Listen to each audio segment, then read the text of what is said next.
Hey there, everyone. My name's Andrew. This is Canadian Starships live stream. First order of business, can you see me? Can you hear me? Leave a comment in the comment section to let me know that everything is working. Let me just grab the comment section here and let's see. We've got Trek Mods here saying good evening, sir. Well, good evening to you too, Jody. And then we've got Stephen Haynes Model saying hi, Andrew and Todd. Well, it's just an Andrew at the moment. So hopefully we'll see Todd here, and because I could definitely use a producer tonight, as I do need to get a whole bunch of work done on this beauty back here. And you can see me. Oh, and Steven says, yes, we can see you, we can hear you. That is a good thing. I've got a ton of work to get done.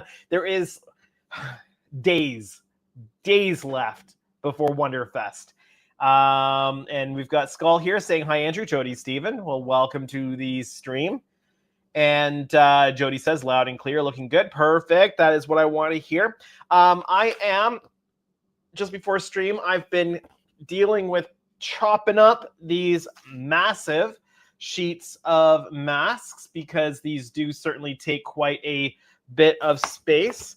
And on the back, I am writing the mask number.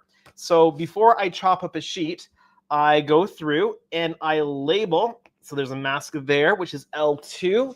I label the back so I don't lose track of what mask is what. US6, US6, and that's what I'm doing at the moment, L1, because I am going to need some of these masks tonight. US1 right there. Means underside, under secondary. 1. All right, US2 under secondary 2. And I've got one more to label here, and that is US3, US3. And because I've got lots of light here, I can turn this around, and you can see the numbers through the mask, and so I can do that and make sure I haven't missed anything. All right, lots of people say hi to different people, and we have a Todd. Welcome, Todd. Say hi, Todd. Hi, Todd. Welcome to the stream. We might have a special guest at some point, so at least by audio. So I will be ready for that. Actually, I'm gonna send him the link to the live stream. So it is 2 a.m. over in England, but Wayne, who made all these masks, might pop in to talk about them. So we'll see. We'll see if he makes it or if he's just asleep. How are you doing tonight, Todd? I'm good, man. How are you? I'm doing all right. I was getting a haircut because we're going to WonderFest and can't look like a slob. Yeah, I've got to do that this week. There was a little bit of a wait. Oh, lovely. Jody says, what's going on with chat? Some kind of comment contest? I'm in the lead. Well, lots of people saying hi to everybody, which is nice. So I'm going to quickly chop off the... There's 4 pieces I need off of this sheet, and then I think I've got all the masks I need for maybe not, but yeah, I've been chopping away at masks this afternoon after I got the 3rd color on that model, which looked great, by the way, which I'll show off here in a few moments. But the secondary colors definitely go faster. It's easier to place the masks because you're just you've got the existing panels that you've already painted to assist in the placement when these go down, because the masks get weeded. They're just stencils. Look who's here. They get weeded, and then you just line the panel with the panel underneath. And as long as you've got the full color you want showing through all of the openings, you're good to put it down. Wayne is awake. He is awake, is he? I took my glasses off to cut these masks, and so I don't see the chat. Yeah, Wayne says evening all. Jody says there are little crowns with numbers besides our names. Is that in YouTube? Interesting. I'll have to look at that. Stephen says That's saying hi. Wayne must says he's awake, but barely. yeah. I mean, it's like 2 a.m. So Yeah. Trent is here. Says hello. let me see. I'm curious about that now. What it's doing. I'm gonna just. Doesn't have crowns. I'm checking it as well. Yeah. There's like crowns. What are those? XP. They're experience crowns apparently. What the heck are these? Community leaderboard. Jody LaForge has 75 XP. Stephen Haynes has 75. What the heck is this? That must just be something new that YouTube's added. What is the leaderboard? A place for fans to stand out. The top 3 get special badges and live chat. It resets every stream. You can always try again. You collect experience points by sending messages, sending super chats, and super stickers. Okay. Interesting. That's new. Yeah, because that wasn't on the live stream last night. No. That's interesting. Literally new today. We're experiencing brand new features as we speak. Blair is here. He says evening all. Hey Blair. Good evening, sir. Ken is here. He says good evening, everybody. Hello, Ken. Wayne says you're going to have to hold my hand with this link thing. I'll click it. Hopefully nothing goes up in smoke. It's really easy. Super easy. And if I don't know the answer, Todd does. Yeah, I mean, if you've never used StreamYards before, it'll ask you to verify your email address, and then it'll send you a code, and then your browser asks, you'll enter the studio, it asks for permission to use your camera and microphone. You can use might just be coming in audio. Yeah. Okay, turn the camera on. I need it off of that one, and I just need a couple cut off of this one, and then we're good to go. I was really trying to get these cut before the stream tonight because it's not the greatest streaming content for me to be sitting here because I don't have a camera set up at this desk right now. But it shouldn't take me. You got lots of time until WonderFest. Yeah, right. Hey, I might be removing window masks Friday night. Hey, like I said, we have a huge table in the suite.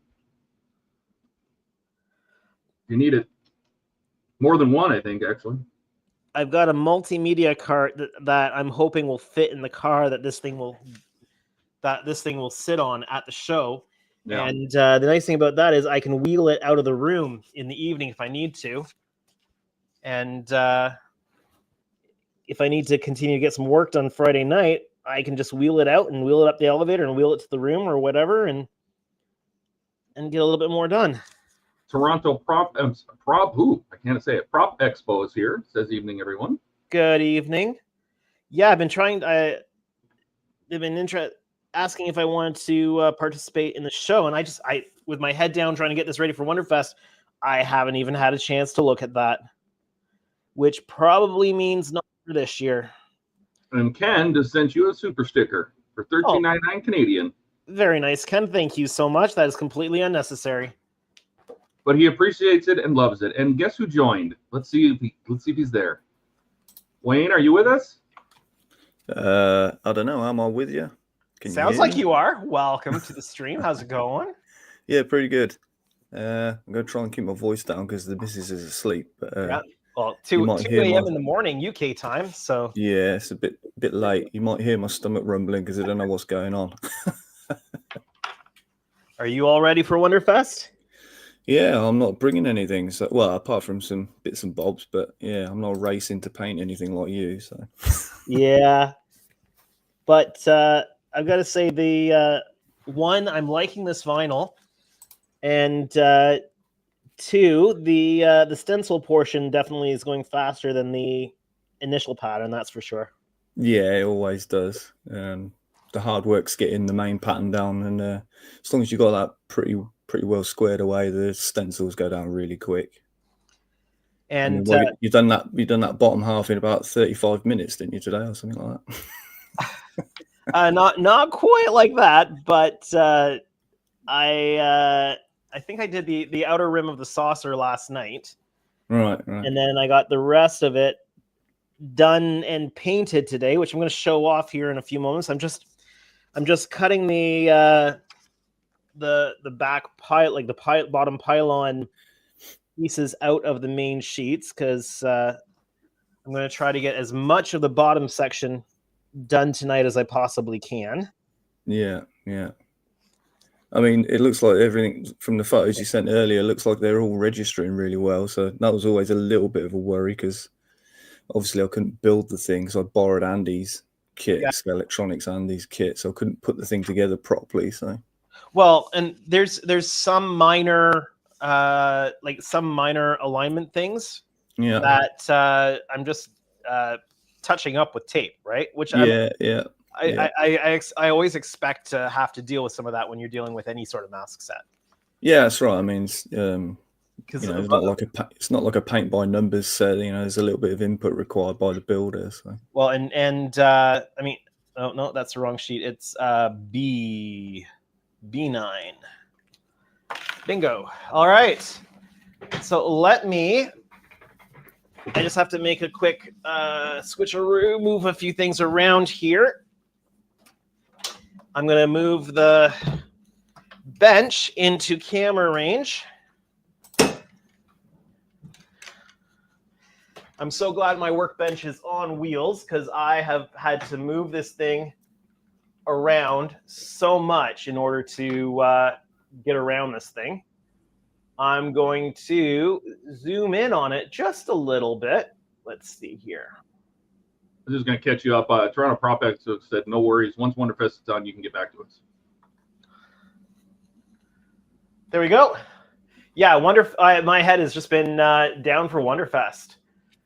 Okay, let's pop that in the corner, and that's the wrong button. Let's switch over to this. There she is. I do apologize. The stand is in the way a little bit, but I'm not removing that right now because I'm going to be flipping this thing here in a couple days. So that's the 3 colors so far. There you go. Oh, and I do have some masks I need to remove. I almost forgot. I was just waiting for the paint to dry up a little bit, so I'll get started on that. So these are working the way that you expected to see them work? Yeah, it looks like it. Yeah, it looks pretty good. Like I said, there's always a bit of a worry, because normally when you're developing a mask set, you'd go through several paint, sort of tests as you're doing it. Obviously, I couldn't do that at all. So to test the alignment, I had to leave like the base pattern masks on and then lay the stencils over the top, which isn't great because you get a little bit of growth from the added thickness of the vinyl underneath. So you're never really sure if the alignment's giving you proper, like a true reflection of how they will lay down. Well, the nice thing is that the vinyl is transparent, so that's really helpful. And doing the transfer, you can see through it. And so I've just been looking through and finding where the panels align with the base color underneath. Yeah, I've been using that as my guide for placing them down. So and then just filling the blanks in between with tape. Yeah. I mean, if getting the main pattern is absolutely critical to the secondary patterns working. Obviously, if things have gone sort of awry on the main pattern, then you're never going to get the stencils to work over the top of them. And so just purely from the fact that you've got them registered means that you weren't a million miles off with the main pattern. So that's no mean feat, because that kit is a nightmare. So there are a couple places where I've had to take some liberties. Again, just because there's nothing to align anything with. Yeah. But so far, I think it's turned out relatively well. And if somebody And if somebody comes up and says that panel line is a millimeter off over here, I mean, they're looking at. Well, that'll be me, but you can just ignore me.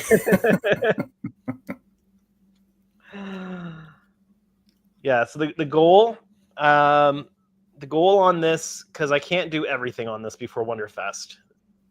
The goal is to get the main paint scheme done, get the basic other paint on. So these areas on the nacelles, the dark gray areas, hopefully the deflector dish, get those basic pieces done, and get the clear parts unmasked so that we can show off the lighting system at WonderFest. Yeah. So that is the mission here. Well, you're going at a good pace, so. And I wanted to do the bottom first in case issues came up in just figuring out the process with the particular masking set and the particular model, right? Yeah. If I ran into problems, it's better for it to be on the bottom than it is to be on the top. Yeah. All right, those are the leftover masks. So it's easy to pull the main mask pieces if the paint isn't fully cured, but it's hard to get a tool in to pop the little accent pieces until the paint is more fully cured without damaging the surrounding paint. So I just had left that earlier today, and we're gonna get started. And I've been starting with the outer ring, and I've been starting with center this way. So if anybody's interested in how these are going down, they can actually see it happening in real time. And I think I'm starting with 1B, if I remember correctly.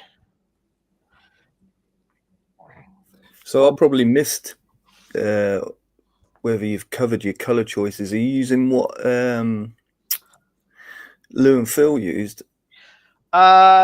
I am using the base coat might be the same thing.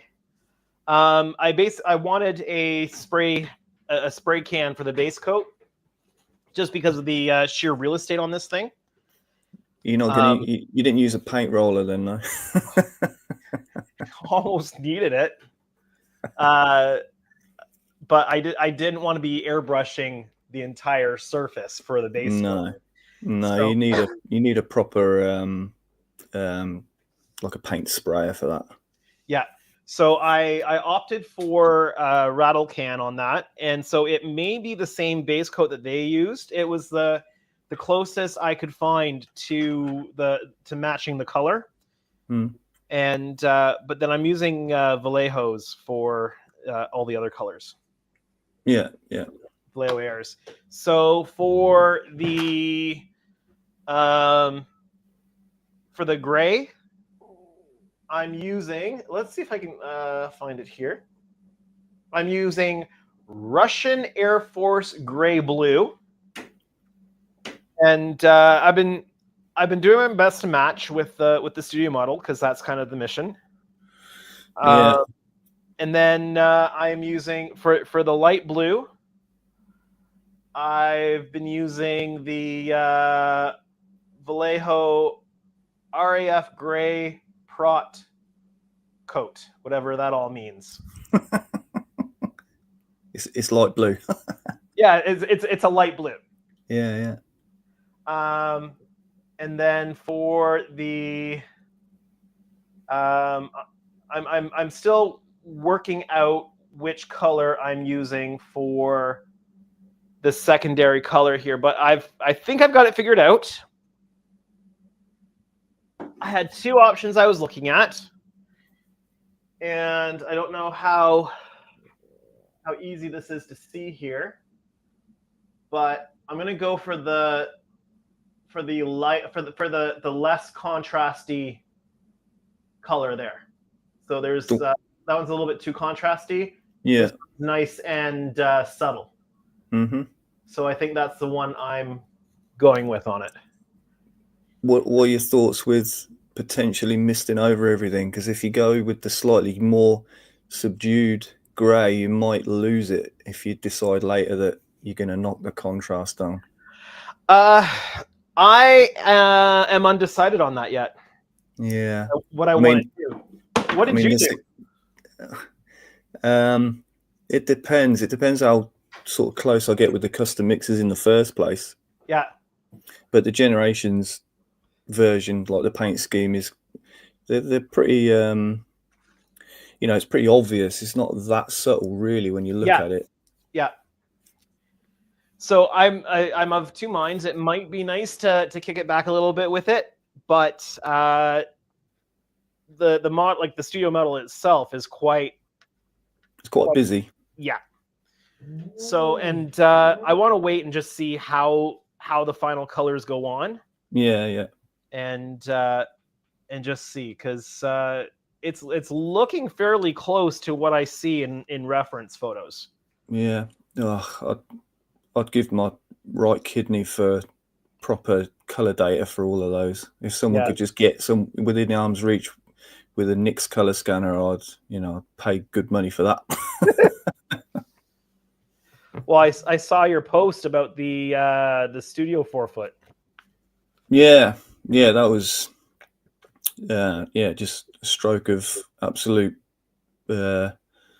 incredible timing that sort of dovetailed in while I was building the replica. As sort of couldn't believe it. It was that they were both happening at the same time. So, and not only that they were both happening at the same time, but that I was able to get in touch with John Goodson, who was doing it. So it was just a strange confluence of events, but really, really lucky.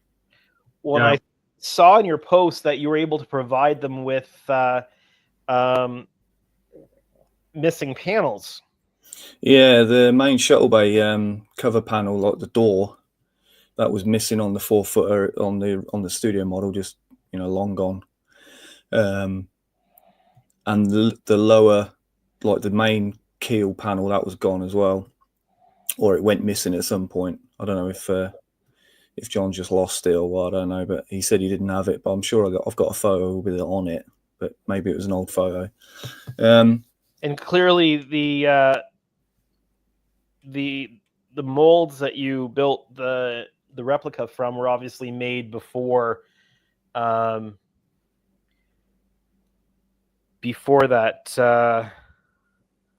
Sorry, I just got a message come through on my watch that distracted me. Before the part went missing.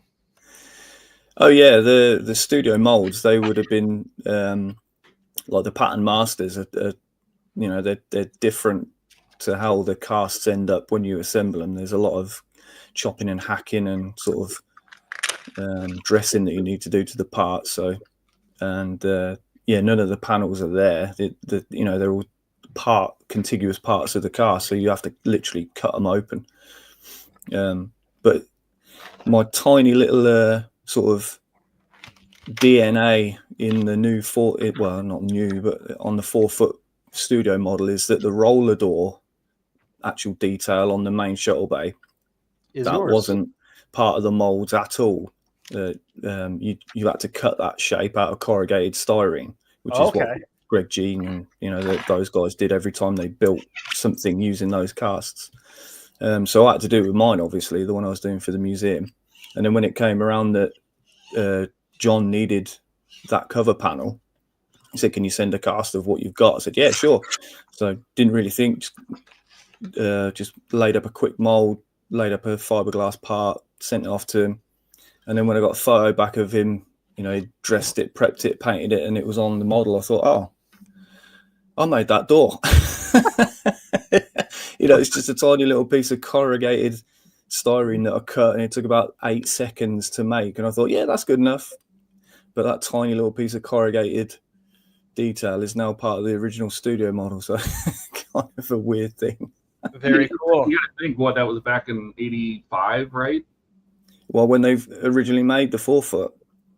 Yeah, like 85, 86. That was right when the show. No, because they started that third season, like 89. Yeah, no, it was between seasons 2 and 3. So whenever the production was happening after season 2 was sort of getting towards the end, and they built that thing so fast. It's I've tried. I wonder if they used the same method. We need a shuttle bay door. Let's find something corrugated. Yeah, that's exactly what they would have done. Yeah, they would have just got some stock styrene that they would have had laying around, kicking around on one of the benches, and they'd have just cut what they needed, and that was that. Yeah, you guys were having such a good combo. I didn't want to interrupt with the chat, but Blair did ask Andrew, what day are you coming in, Thursday or Friday for WonderFest? I will be in around dinner time on Friday. Okay. Yeah, having a I can't leave the family too early, and I need the Thursday to get sorted because I'm gonna be. I think this thing's gonna take me right up to the last moments I have.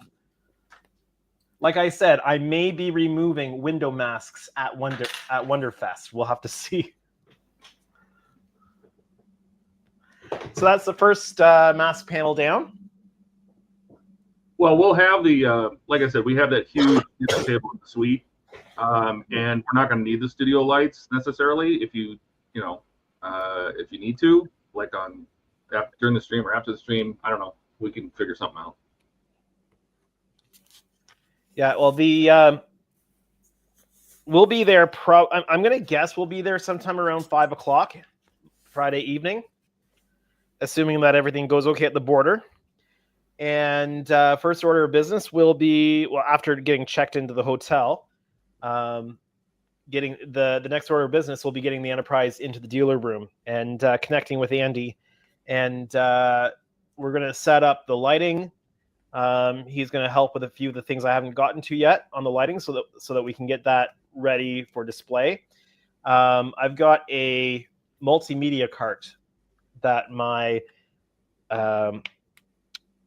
silhouette, my cameo is on, and I'm gonna, if it fits in the car, I'm gonna bring that to put the model on, because it puts it up at an appropriate height to be really well viewed. It'll be secure. And it'll be on wheels. So if I want to wheel it out in the Friday night after we get everything ready to go in the dealer room, I can wheel it out, bring it up to the room, and remove window masks if I have to. All right. Well, he says he'll be there Thursday night, Blair.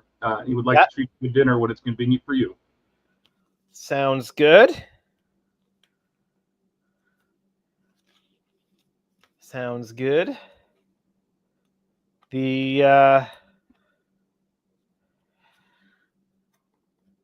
I'm going into WonderFest personally knowing a lot of people I didn't going into WonderFest last year, which is fun. Well, was WonderFest your first opportunity to meet some of the HTM guys in person, Todd, last year? Well, I went the last 2 years, so I met some of them 2 years ago. Okay. And then I think Jordan was the first time. This last year. But like Phil and Lou and Wayne and Paul Bodensek from Pear Graphics and oh God, I forgot his name now, from Cosmic Scale Models. You know, those guys, Keith. Yeah, those guys have come up into the room, and then last year I met you, sucked you into our crazy community, and then Wayne. It'd be great to meet Wayne when he comes this year. Were you there last year, Wayne? Yeah, I was there. Yeah, it was first year. I heard that Eves isn't going to make it this year. No? He was there last year. I mean, Ian had dinner with him and didn't even know it. He's been there most years. Oh, yeah. But I think Bill Krause will be there. He comes pretty much every year. Did you say Johnny's won't be there? No, he's not going to be able to make it. He had something come up and he had to change his schedule, and so he's not going to make it this year. Oh, that's frustrating. I was going to get him to ID some casts. Okay. Yeah. Well, at least I don't need to bring him now. Yeah, well, now you know. Yeah, that was a last-minute thing that just happened, I think, this week, where they said that he wasn't going to be able to make it. I mean, Starbach will still be there, but I don't think John. I'm pretty sure he's not coming this year. Yeah. Okay. What kind of casts? I've got some Excelsior casts. Ooh. One of the, it's not the flashback. You know, the 4-footer they built for the Voyager episode flashback. It's not that. It's smaller than that. But I think Johnny's built it. or made them originally, and they were ready room models and distance for DS9 and distance shots and stuff like that. Mhm. But I'm not entirely sure, so I wanted him to have a look at the cast and go, yeah, I built that, or no, don't know what that is. So. Well, now you know you don't need to pack it. Hopefully, yeah, maybe more room for other stuff.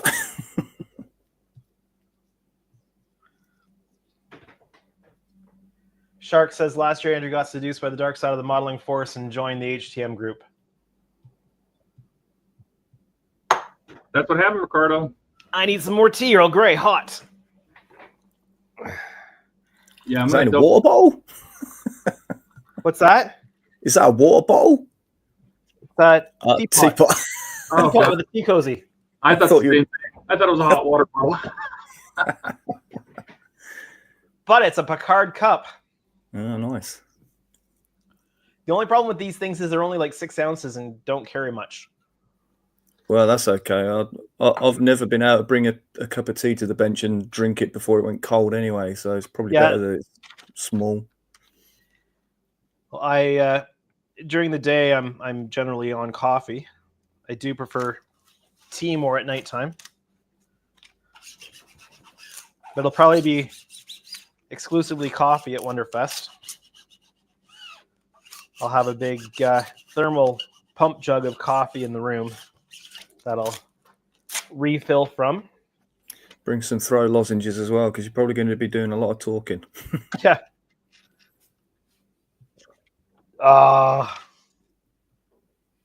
Forgot to weed this one before I put it on the transfer. I do that every so often. Actually, I can, while I'm doing this, because I am going to be weeding it, I can go full screen here. But, yeah, no, the mask set's been working out quite well. Good. So I definitely glad I am not having to hand mask this thing. Yeah, I'm just confirming it with Lee over at WonderFest. He says John is not coming this year. He has a date conflict, but he has done a cool crew T-shirt illustration for us and embroidered patch design. He plans to join us again in 2026. Okay. I was going to say something. I don't remember. Oh yeah, because I was saying I would have hand masked if I absolutely had to, but the problem with that is there's just not as much good reference for the bottom of the ship as there is for the bottom of the Enterprise E. So I was able to hand mask all the Enterprise E's from the reference photos I have. Yeah. I tried to get under the 6-footer. I really did. Yeah, it's tough. Well, I mean, I took as many pictures as I could, but it was so close to the ground, I would have to lay on the floor, and the people at the skirball were not already giving me the stink eye. Yeah, because I probably took 600 pictures of it. Yeah, that's the thing with taking photos for reference. No matter how many you think, yeah, I've got everything. There's always something that you should have got, you missed, or you couldn't get a good view of. Well, the reference photos for the studio of the E are pretty good as far as coverage of the ship. The only problem is they were all taken out in the California sun. Yeah, it's washed out. So all the coloring is off. Mm. Ken has a question for you, Wayne. Will you be doing a mask set for the 1350 NC 2000 Excelsior? Short answer is no. Longer answer. I won't go for the long answer, but the longer answer is if I had an extra 10 hours a day, definitely, because I've got a lot of different mask sets and products that I'd like to get stuck into and develop and get out there. But it's just not enough hours of the day. My commission schedule is crazy. I've got museum projects waiting to be done, and yeah. So, how's Terry's D coming along? It sits there, tutting at me every day that I walk past it. It's me, and I shall have it.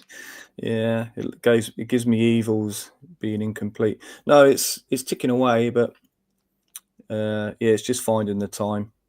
I've been concentrating on trying to get all of the 4-foot projects out because I've been sitting on that stuff for 2 years now. So I just want to get all that out there, and then I'll get back to Terry's after we get back from WonderFest. So is the 4-foot on display now? Yeah, it's been in the museum. I delivered it to the museum 2 years ago. But it's been in a temporary case ever since because they've been remodeling the whole museum, and they recently opened a whole Lego half and a whole new sort of museum, really. So they completely restructured the place, and that took them about a year. So, but as far as I know, it's going to be in its permanent case fairly soon. So, and where is that museum? I was just going to ask the same thing. Yeah, it's in a city called Milton Keynes over here in the UK. It's about 40 minutes up the train tracks from central London. So we a bunch of the guys are going over for Telford this year. Oh, cool. Okay. So I was curious because now I kind of want to go to Milton Keynes and check it out. Oh, you should definitely go. Yeah, Lou and Phil, I met them guys when they came over last November, and just happened to bump into them there because I was meeting one of the Otoy graphic designers, or the CG artists rather, wanted to get a good look at the 4-footer because he's doing some work trying to get a digital version. Are you going to Telford this year? Yeah, probably, unless something comes up. But I'll go every year, so I should be there. Because we're staying. I think we're staying. It's not Manchester, it's Birmingham. Hang on. We're staying. We got a house for a week in Tamworth. Oh yeah. So it's kind of between Telford and where Wayne is, World of Wayne. Yeah, Wayne. It's so weird because Wayne Green lives 25 minutes away from me. Yeah, and sort of spoke online, but the first time we met was at Louisville last year. Well, you're welcome to come up to so HTM tries to get the presidential suite at the hotel. And this will be the 3rd year we have it. So you're welcome to come up to the suite anytime. Andrew hangs out, and we have, Phil, Lou come up, Wayne comes up, Paul. Yeah, we get a lot of people up there, and just, we usually stream from there Friday and Saturday night. And yeah, good to know. Yeah, I'll pop up. All right, I'll bring some. I'm going to be bringing some bits and bobs that you might like. So yeah, I'll bring. Very nice. So that's 3 panels down, and I forgot to change the camera over as I was doing that. Yeah, well, it's an angle watching the work. It's a service I provide.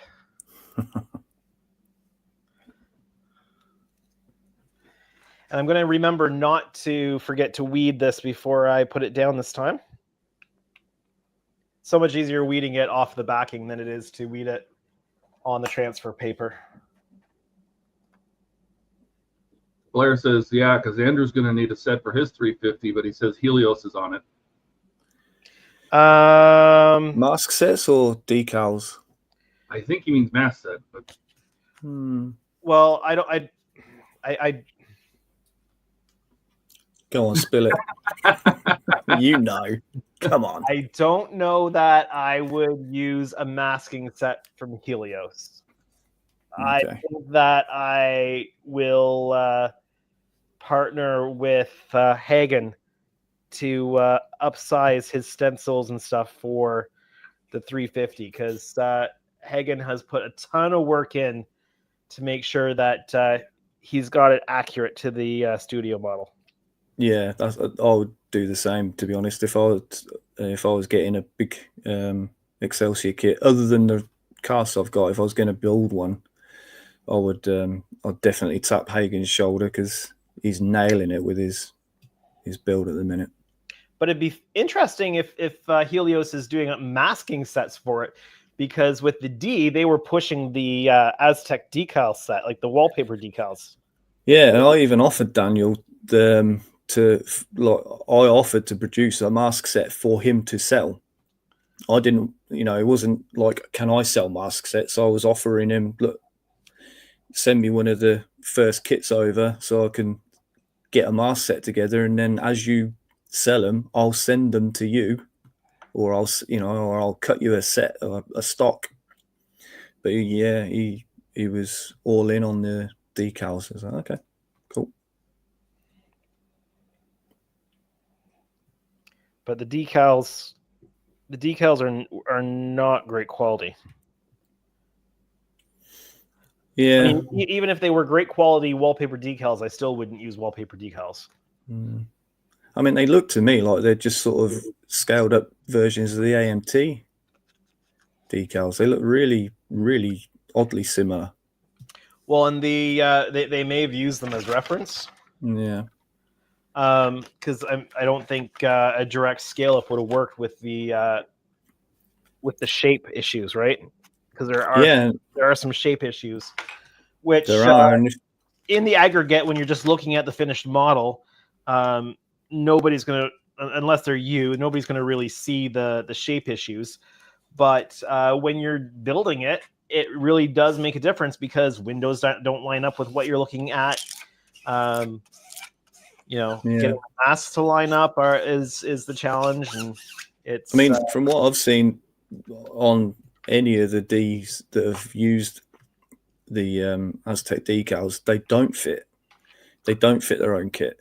Yeah, it's just like, how's that possible? Well, I just don't like the look of them. I always prefer the look. What am I doing? I'm switching cameras here. I always prefer the look of paint. I just think it looks better. Mm.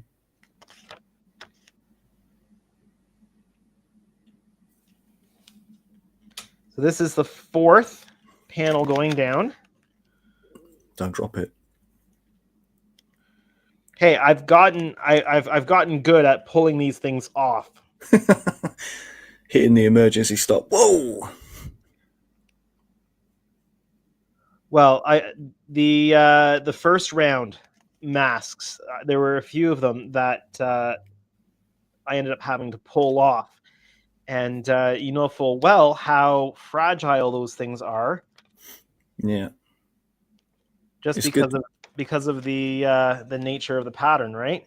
Yeah, it's pretty. So I came up with a process to pull them back off on the transfer film, on the transfer paper. So. Yeah, I mean, I wish I'd have stayed on longer last weekend, but it was a late night for me, and I wasn't intending on staying up. But yeah, I could have saved you a little bit of work around, because that, what would it be? The starboard side of the lower saucer has got some wacky shapes. Yeah. But that's the way they are. It's, I don't know why. Well, maybe they were running out of masking tape or something. I don't know. Well, that was the debate. It was like, because I think I said that Wayne's going to watch this, and then he's going to message me and say, that was intentional. Yeah, and then I did message you that. And you said that you'd said that as I was hearing you say it. So, yeah. Yeah, I'm curious, Wayne. Yeah. The that particular vinyl, it looks very similar to the stuff that Gary uses over at Mass Designs. Is it something some kind of specific for like masking? Is it it looks like a very special type of vinyl. Yeah, it's automotive grade stuff. It's Oracal 810 is the Oramask 810 rather. They're a German company called Orafol, and they make really high grade vinyl, basically all types of different vinyls, and this is their stuff that's for high end automotive uses. So it's pretty thick. It's about 1 millimeter, I think. Maybe not quite 1 millimeter, but it's thick vinyl.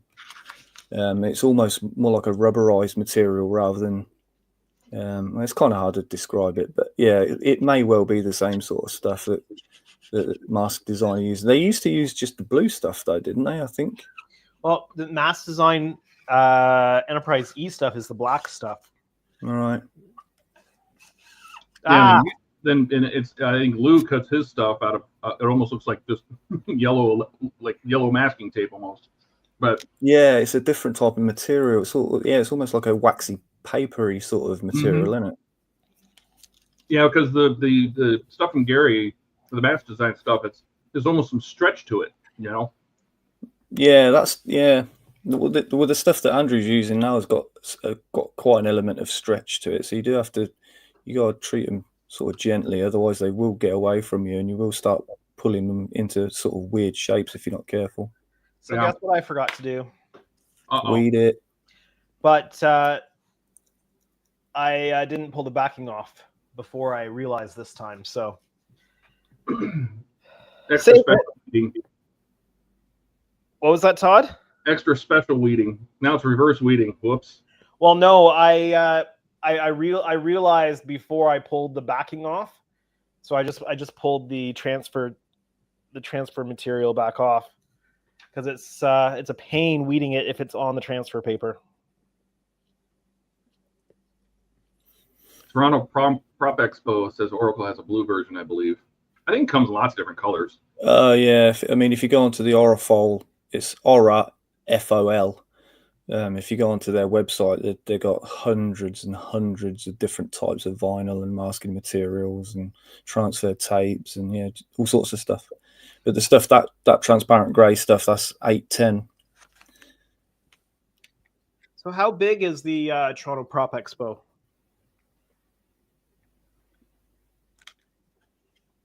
Oh, I get it. So Orafol is the name of the company. Oracal is a brand they have. Yeah. I got it. So Oracal, like Oracal 651, that's a brand of Orafol.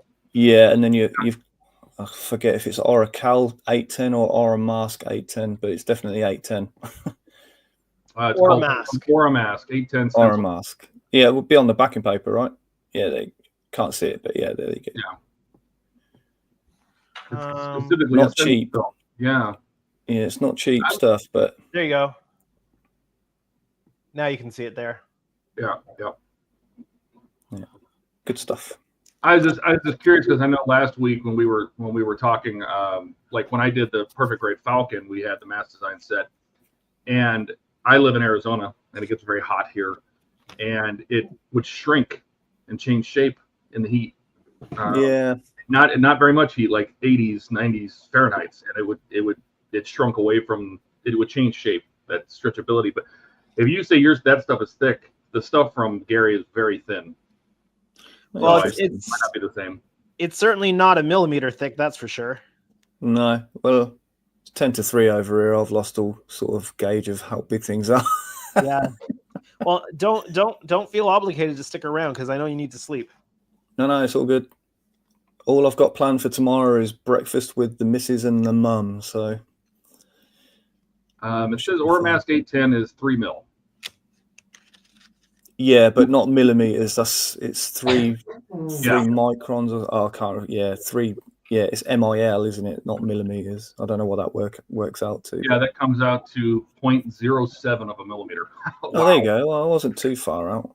Mil is millis, which is thousandths of an inch. So there you go. 3 thousandths of an inch. Yeah, but 3/4 of a millimeter. What's a quarter millimeter between friends, eh? It's a 3/4 of a 3/4 millimeter. It's 0.07. Every little counts. Yeah, every little mil counts, you know? So yeah, I'm pretty sure it's the NX that Blair is getting to answer Ken's question.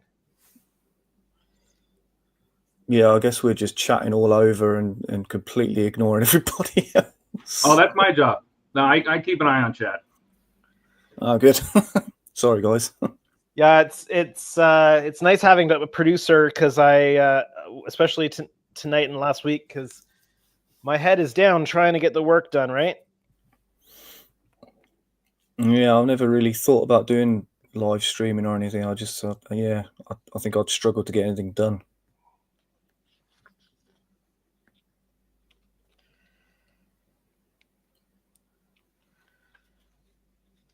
Well, Andrew's a little chatty Cathy, so if he's got somebody to talk to instead of being quiet and trying to talk to himself. I mean that's got to be tough as well if you're sort of manning the fort on your own and you're just sort of talking into the abyss. Yep. Well, I kind of feel when you're doing a live stream, it's pretty boring if you're just dead quiet doing your work and not constantly interacting. So It's definitely it's a whole different thing to carry a live stream on your own while you're trying to do work, keeping up on the chat, and essentially trying to keep the conversation going.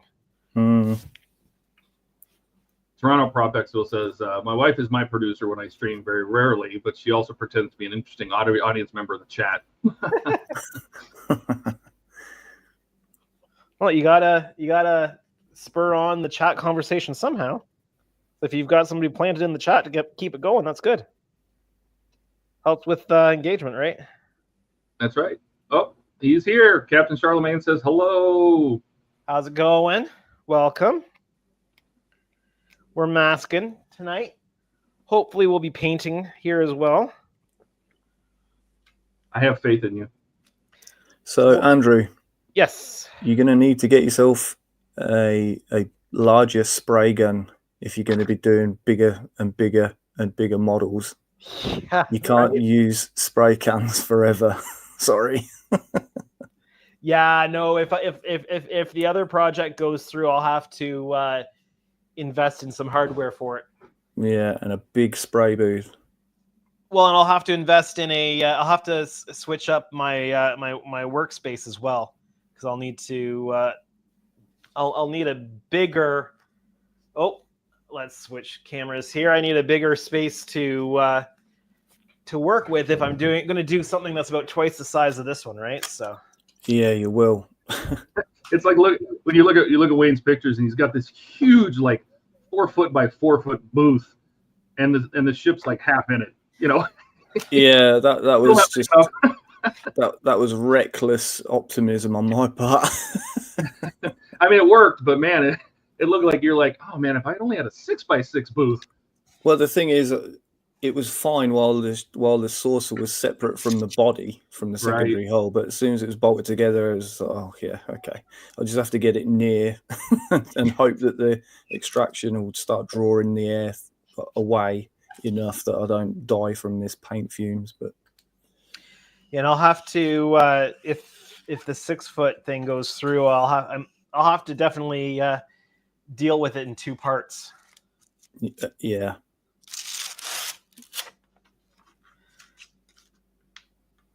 Or I need a rig to put it on. Yeah, having dealt with a 4 foot, yeah, something that's half as big again is frightening prospect. That at that point, it almost feels like you need like a full size automotive booth. Yeah, you would. Yeah, really big. You can roll it into, or just take it outside.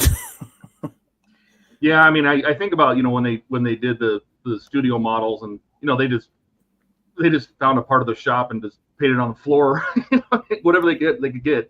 Yeah, definitely in Greg Jean's shop. ILM had quite a big spray booth actually upstairs that they would use, but like in the early days, yeah, they would just spray it where you stood, basically. Well, I'm fortunate with the timing on this thing coming together because I'm fortunate that I wasn't trying to prime it in winter, because that would have been a nightmare to do.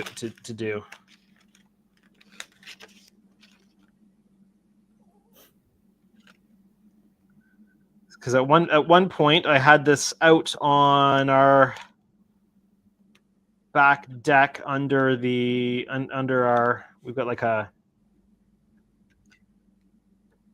covered. Sorry, I'm just trying to talk and align this thing at the same time. We've got kind of a covered canopy thing out there. So I brought a working table out, put it on top of that, and got the base coat on out there just to keep the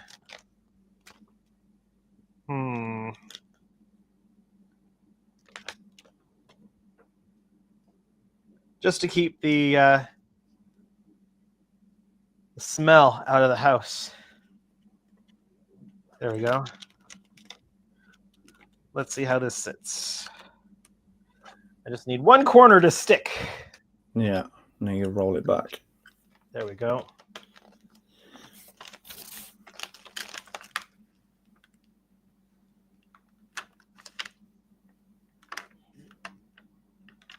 Oop.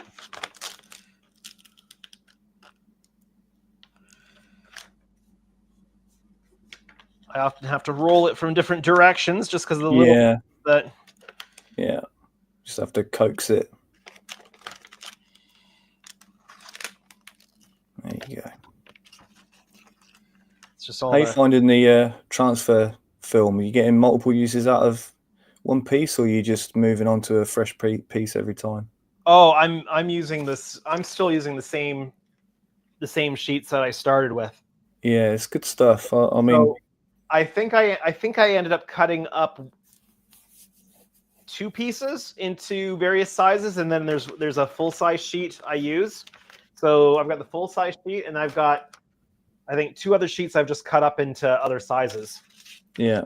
And I can pull whatever size works best, because if I can avoid, especially on the first round Aztecs, if I can avoid it accidentally sticking down on another piece of masking, that's best, because then it doesn't pull up the previous work, right? Yeah. All right, so that's this side done. What I am finding is that the top goes a little bit into the Aztec pattern over here, so I'm going to have to paint the outside first, then pull that up, and then do the intersection after that. Yeah, I'm not sure if there are any of the light greys that encroach towards the phasers. I can't remember off the top of my head. There might be a couple. You might be able to get away with it. I don't know. Yeah, that's up to you. But it's easy enough to lay that down, and then I can spray this, and while that's drying, move on to the secondary hull. So it doesn't. Yeah. It's not exactly going to hold me up or anything like that. All right, I'm going to go grab the other side here.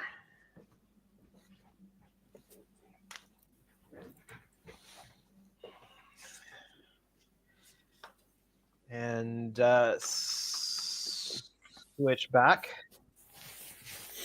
Honestly, the most time-consuming portion of this whole deal is weeding out the masks.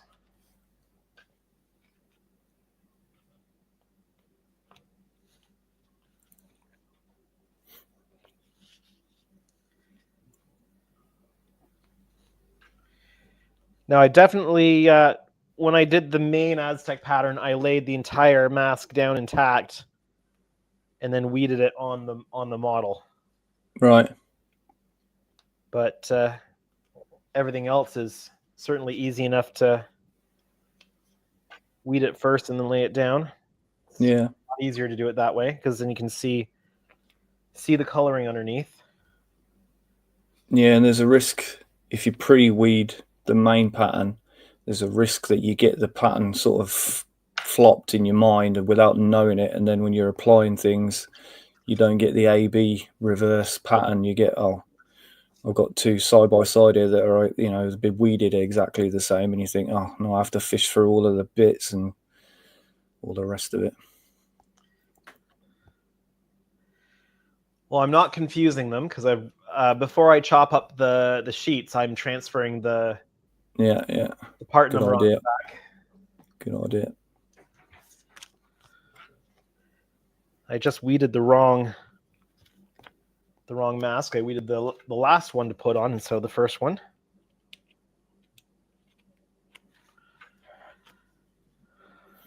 Can you imagine doing all this with masking tape on a 6 foot? 6 weeks per color they took to repaint that thing for Generations, and there was more than one person taping as well. Well, and to think about the work that went into that for how little screen time it had. Oh no, it's criminal. And given that one of the shots they just recycled from the TV show. Yeah, also criminal. Oh, Ghost is here. Hey, Tommy. Welcome. Good evening. Welcome to the stream. We're masking and then hopefully painting tonight. And for those joining us, the third voice is Wayne from Motion Picture Miniatures. Hello. Who's produced the masking set that we are using on this, and it is working out beautifully. It's brilliant.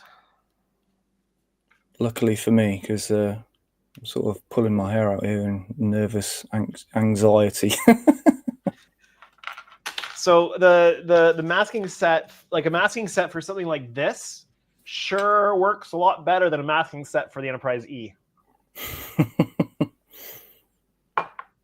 Bless him. Gary's got a masking set for that I've been trying on the Enterprise E's, the 1400 scale, but it would go a lot better if he had used the translucent, like the transparent masking material instead of the black.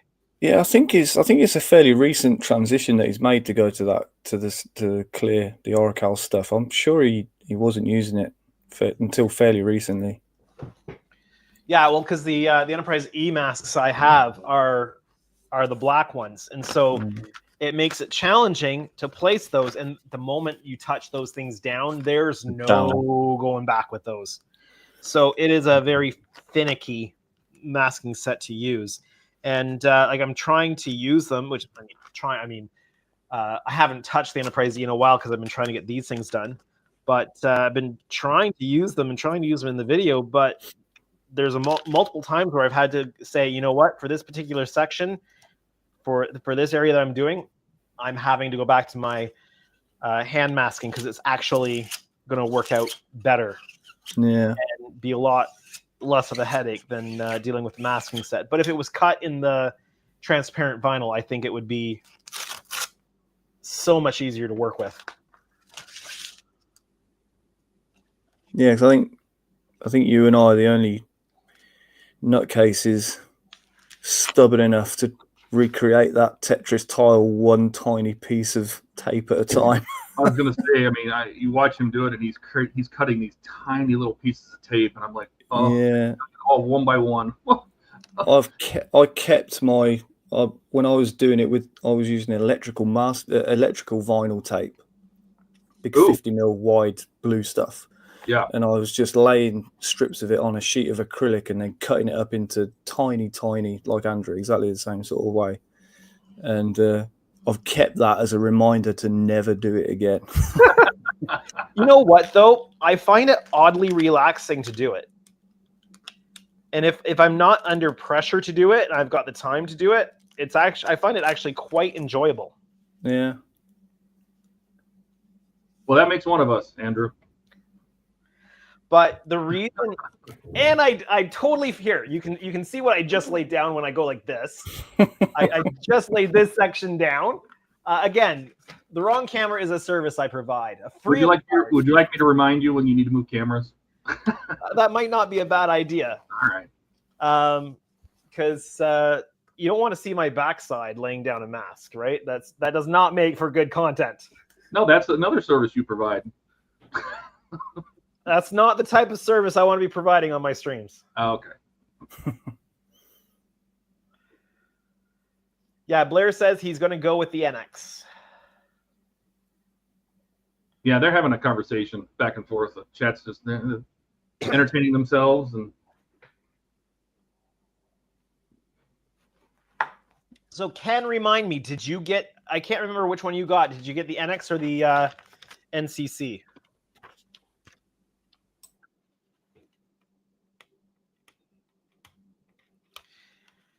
And you're still waiting for yours, right? I think they did a big run of the Bs, and so mine happened to go through right as they were doing a run of the Bs.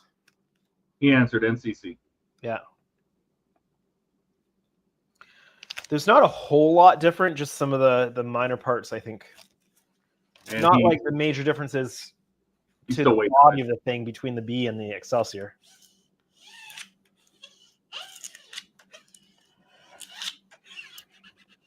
And it comes with metal armature. So that is a definite improvement over the D. So Wayne, did you build like a whole aluminum thing as well for the 4? I love the face, Andrew. I'll answer that question in a minute, but I just love Andrew's face. He realized he's forgotten something again. Yes, I forgot to weed it again. It's like when Ken has to remind me to put the shrink tube on when I'm soldering.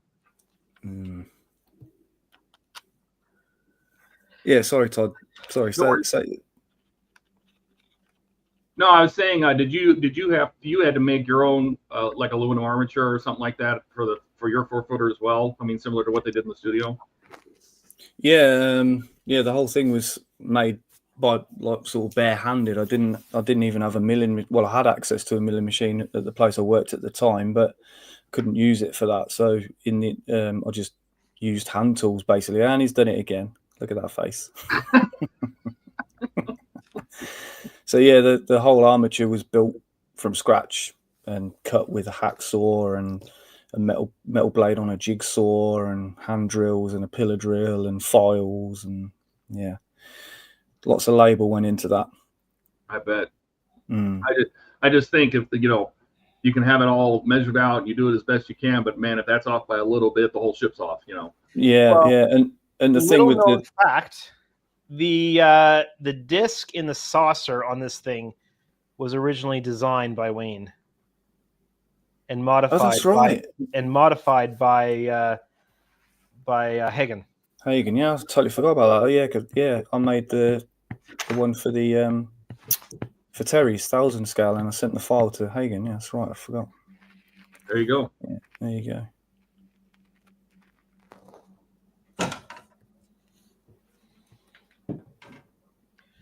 If I do the 6-foot model, I'll have to see if because Hagen modified it, right?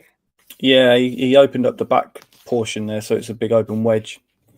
But that's fine. So if I do the 6-foot, I might need to get him to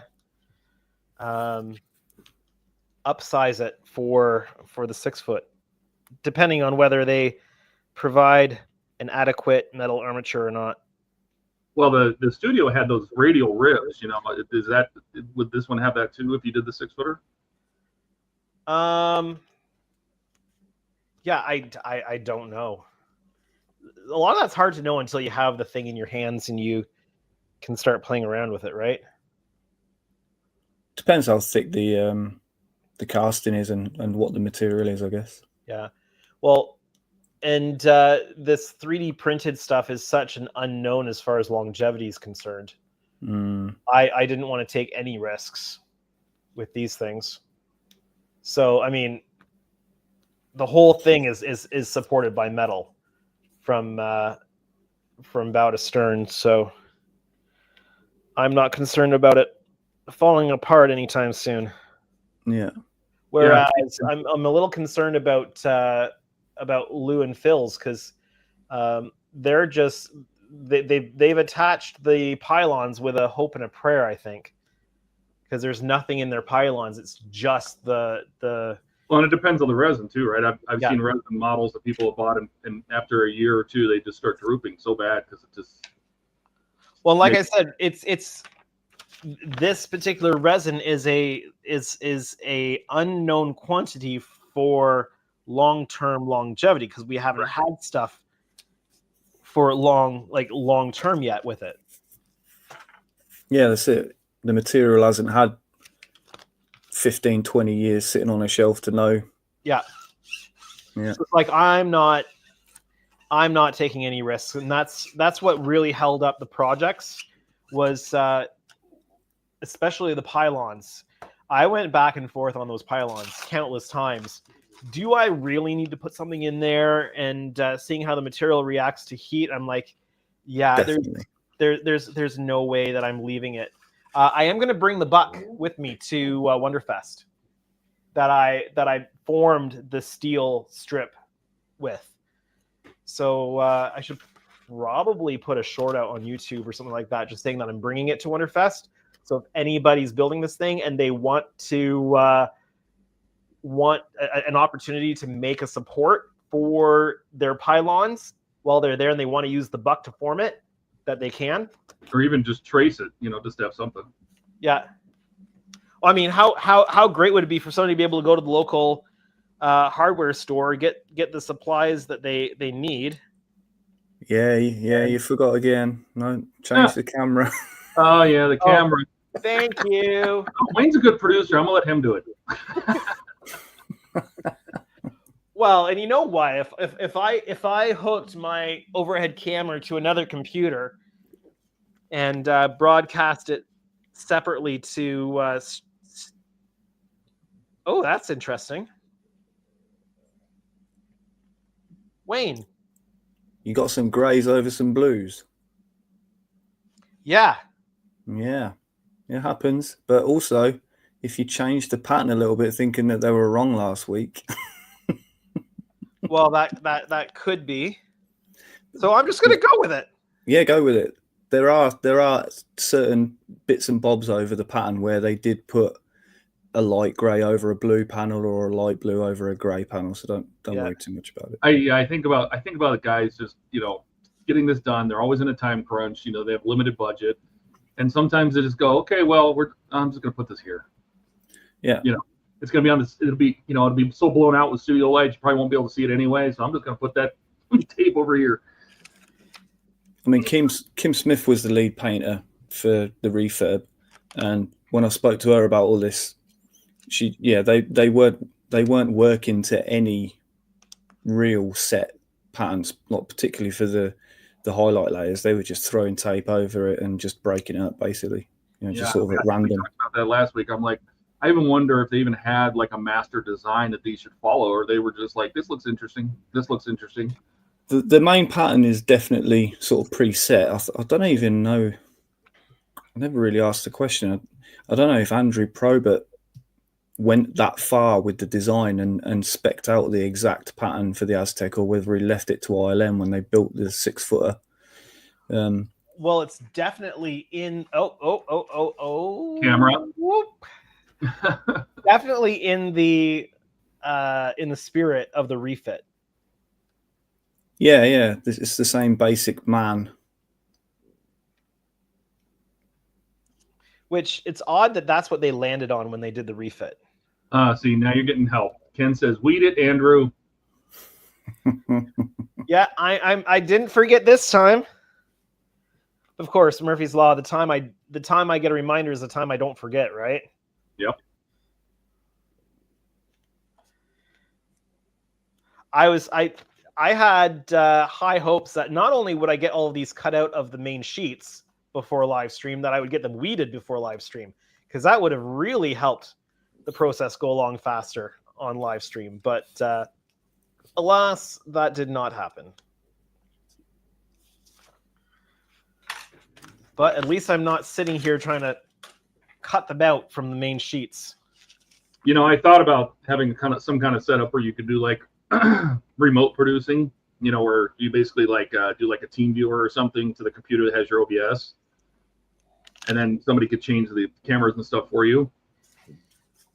Yeah. It's a thought. They need remote production facilities built into StreamYards. I see it now.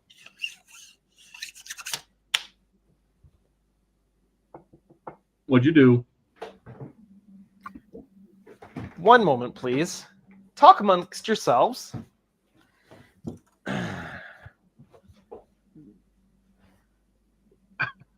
Handy dandy milk crates. The things our bags of milk go in at the store? Bags? So Canadian. I was thinking. So Canadian.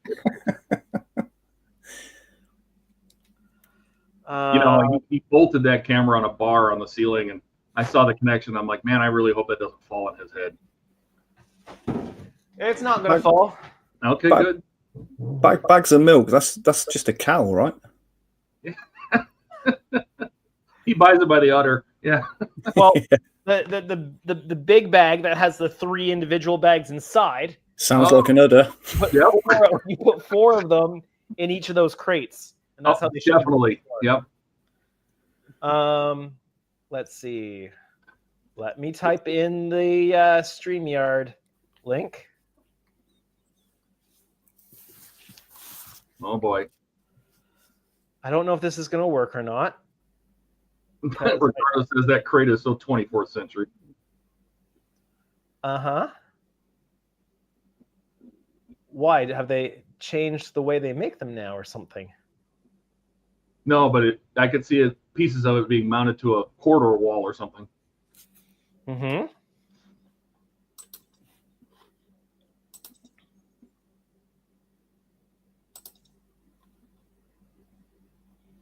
Or are you trying to join your camera?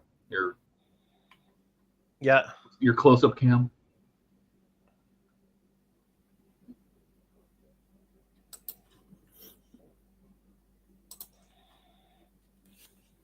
Jody says he got his impulse engines in. Excellent. And posted pictures on our Discord of that. Yeah, that's good.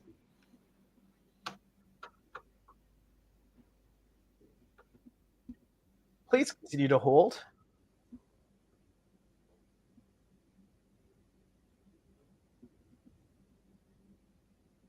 One moment, please. Please stand by while we complete your long-distance call.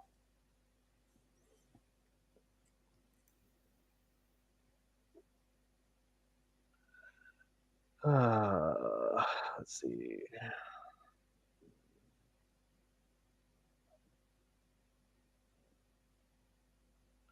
He's almost there.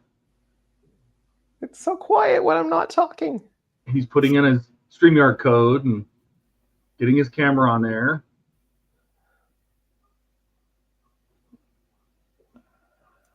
Come on, Andrew. WonderFest approaches. Yeah. I noticed you don't have a countdown on your back computer anymore. It was too depressing. I bet. No!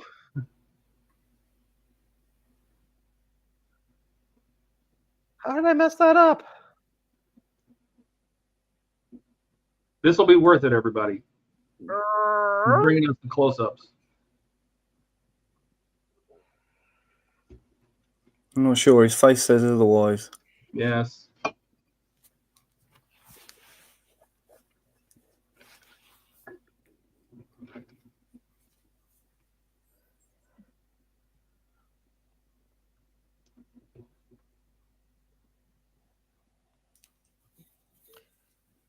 If this doesn't work.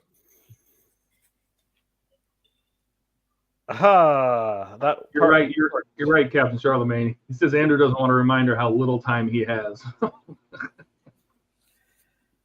Yeah. I may not go to work for the full week this week. Oh. A little hooky modeling? Well, not now he's said it on a live stream.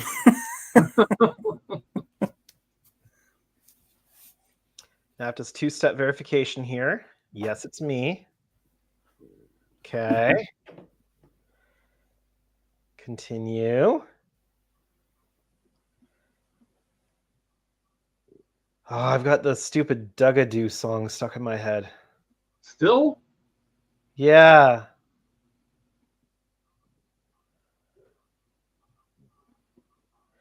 If anybody knows what that is. I do not. Is this a tell me you're Canadian without telling me you're Canadian? No, it's No? it's from one of the later episodes of Doctor Who. Oh. Ken says, Andrew, you don't sound so good. Maybe you should call in sick. Uh-huh. No, I will say I need to finish getting ready for WonderFest. I will have to. There's certain things I'll have to get ready. Oh.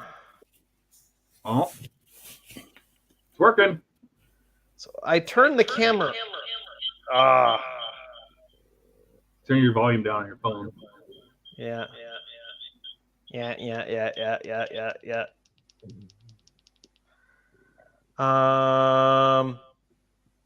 Oh, I'm looking at the Yeah, no, I'm ready when you're ready. All right. Yeah, I'm looking at the stream. I'm not looking at.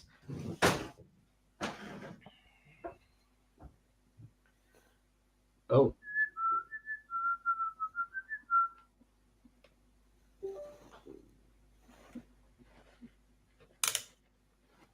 Oh, I thought you were going to bring us down close to it. Oh, the tragedy. I am going to switch this around though. Ooh. Oh. Everybody close your eyes for a few seconds. Nausea riot or something?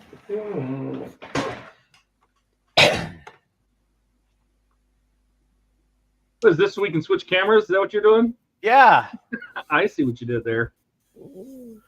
But is it not? Oh. I turned the volume down. Sure, I turned the volume down. Hello? Hello? I don't hear the echo as much anymore. Hello? Okay, switch it to... Oh, yeah, you're on the right one.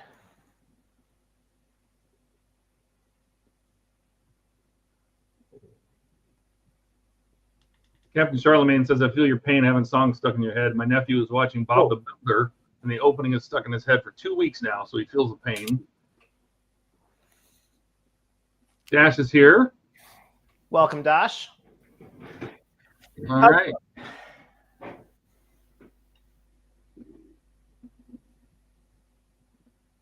It's not in focus, is it? Not quite. That's weird.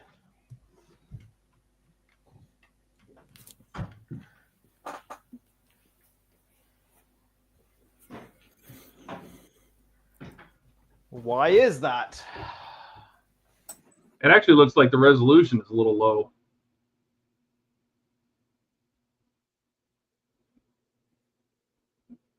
Is that any better? It just looks like lower resolution. I don't know if that's when you join StreamYards, if you set your camera resolution in StreamYards.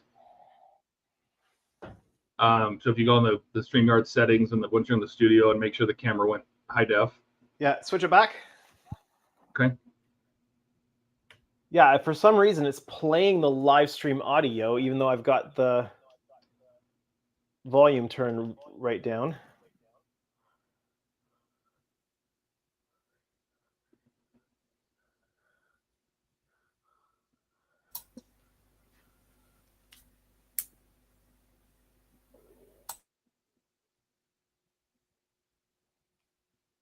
Dash says, we playing games or something? No, we're just playing with the cameras, make it so you can switch back and forth easier. Unless you're talking about the crowns. The crowns are new in YouTube for whatever reason. It's just the top 3 super chatters and commenters and things that gives little crowns to it. So it's like brand new, I guess. Yeah, tonight seems to be the first time for it. Yeah. Okay, let's see if that's any better. Nope. Yeah, it still feels, it's getting better. It's hard to tell. Like, it's just not the same. It just feels like a down resolution. Yeah. Weird. Well, we'll try going with it. I can always switch it back if we need to.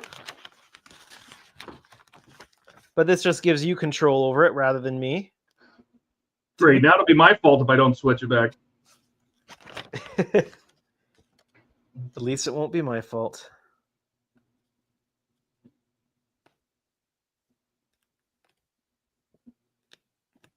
Well, just look at it this way, Wayne. We're just getting you on U.S. time, so you'll be ready for WonderFest.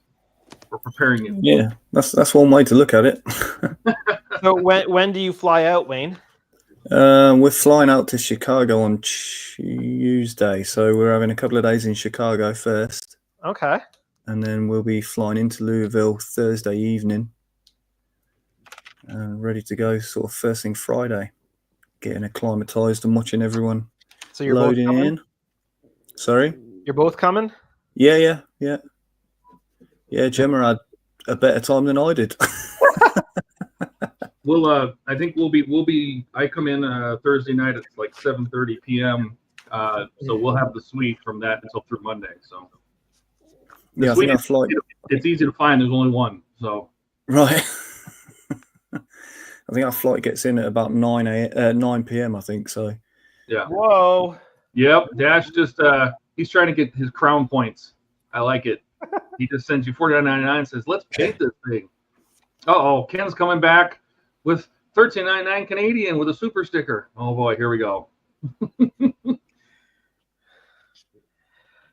Completely unnecessary, but very much appreciated. Thank you, guys. Well, he's paying for the gas in your car. What gas? Uh-oh, my fault. Paying for the electrons to go into the car, right? That's right. Or paying for my producer to be there. That's right too.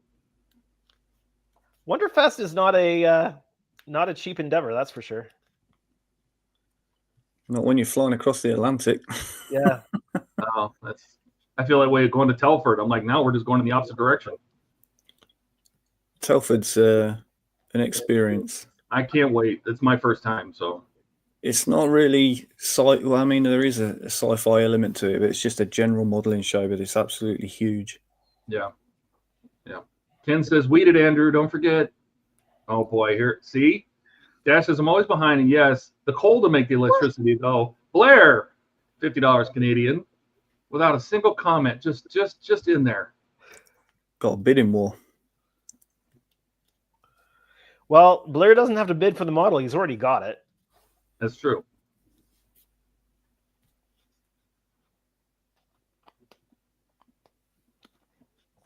Dash says he doesn't care. He's breaking boxes down. He can't text and do that. That's all right.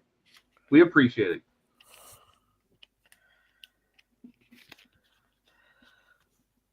Weeded. There you go. Second last piece before we start taping ahead of painting. Look at the excitement on his face.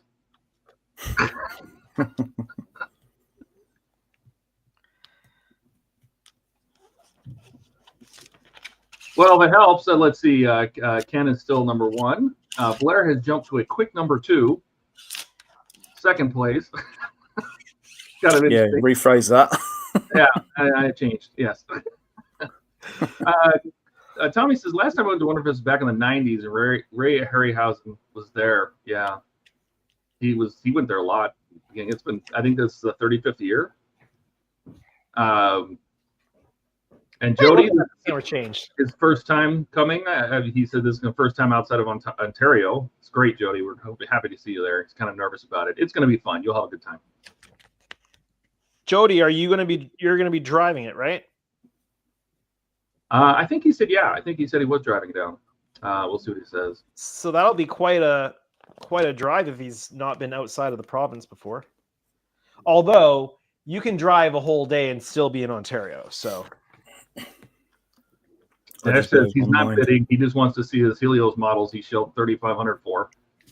I'm assuming he still doesn't have it. And Ken would like to know if that face was excitement or caffeine. 50-50. Yes. Both. Jody says yes, he will be driving. I can guarantee you will get your Helios models. It takes a while to produce one kit. So it does take a while for them to get them. He says between 12 and 15 hours. Yeah. And you're crossing up the Sioux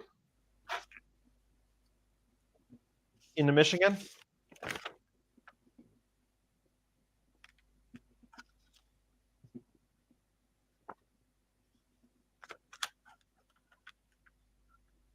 Ghost says I was walking away from my table, and of course he stopped asking about my work. We did meet up later though.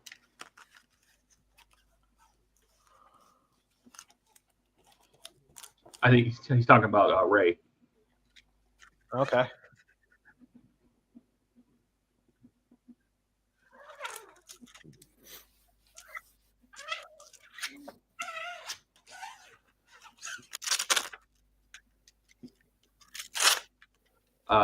No.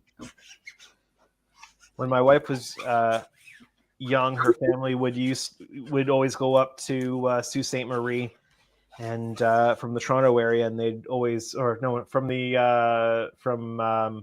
Chatham area, and so they'd always cross into the States, go through Michigan to get up to Sault Ste. Marie on the Canada side. Yeah, he says maybe Windsor. Oh, if you're crossing at Windsor, that's where I'm crossing. Maybe we'll get there at the same time. Kevin Charles at Maine says he wishes he could go to WonderFest. Sadly, he has to work, and they have a blackout period, so he can't take time off. That's no fun.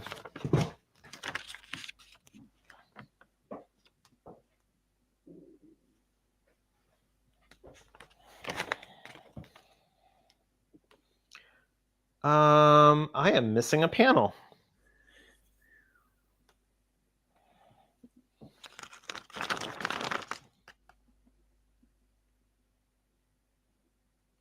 I am missing, let's see, 9, 10, 11, 12, 13. 13B. Well, I can lay this down first, and then I can go look for 13B. Jody says he's looking for a route that will allow him to drive in Canada for as long as possible. Ken then says it's over there.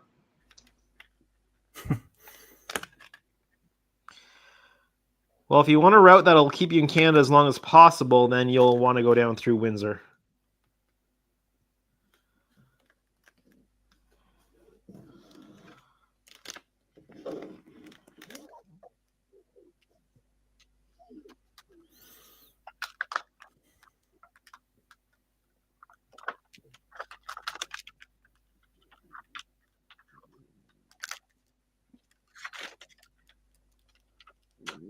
But I'll be leaving at stupid o'clock in the morning on Friday morning.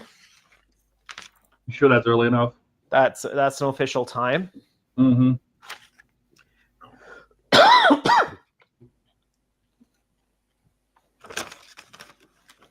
All right, I need to find a 13B.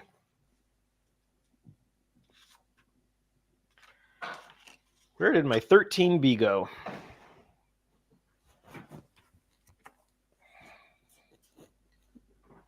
I think I see it over there. Found it. So I've got one more to weed out. Yay. Before I can tape off the edges for and gaps for painting. And then we'll get some paint down. Then I'll move on to more masking. And then more painting.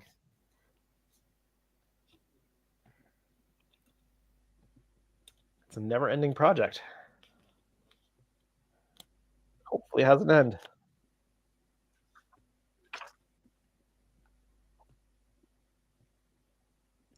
And yes, I'm remembering to weed it.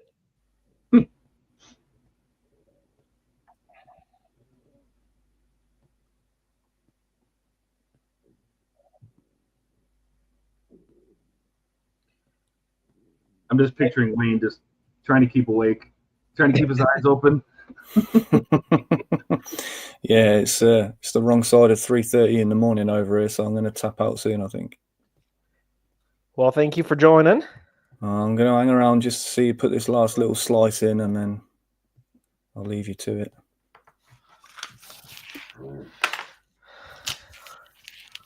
And I'll catch up tomorrow morning and then text you all the things that you did wrong. That you asked.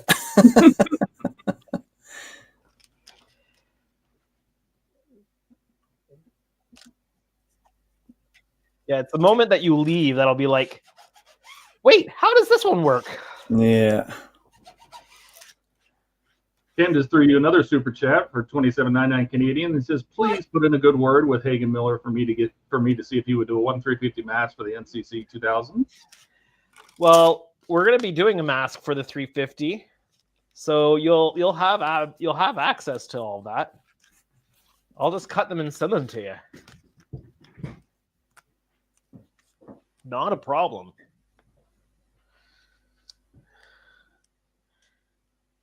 You will have no lack of access to the masks.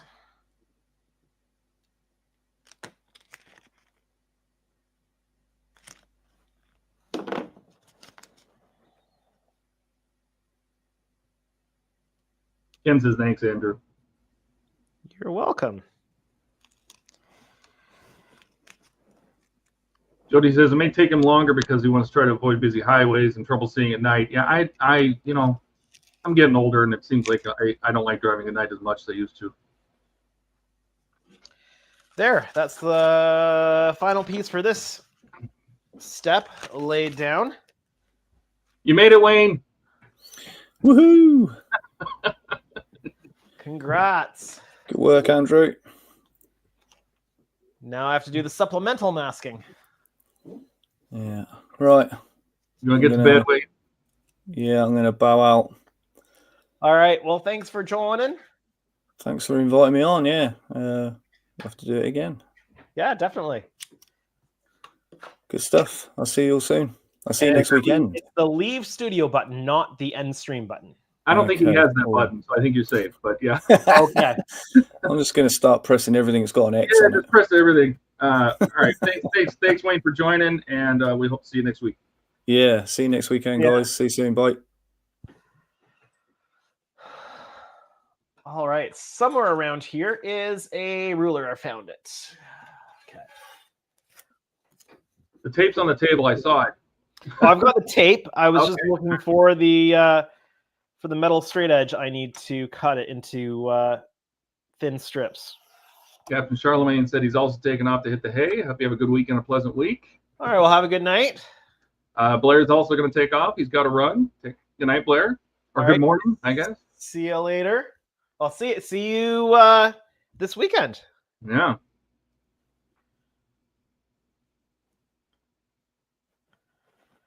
He'll be able to set eyes on the project. And I need a small pair of scissors, which are right here. Got it. So there are gaps, typically,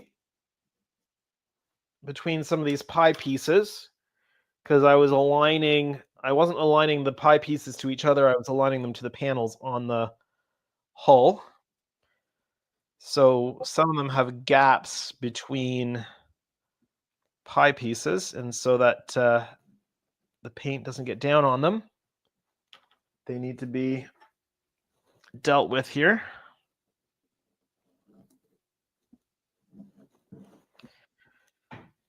Some of them just have little tiny sections. Some of them it's the entire gap between the pie pieces. Oh, I suppose I should switch cameras for you. There you go. Thank you.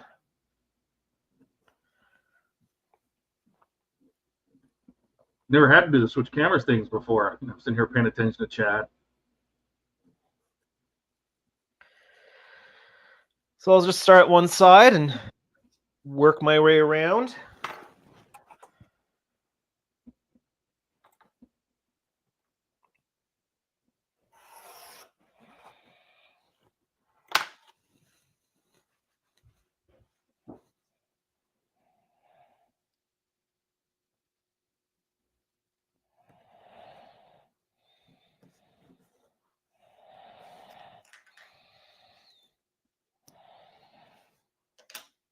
Only a little section needed up here.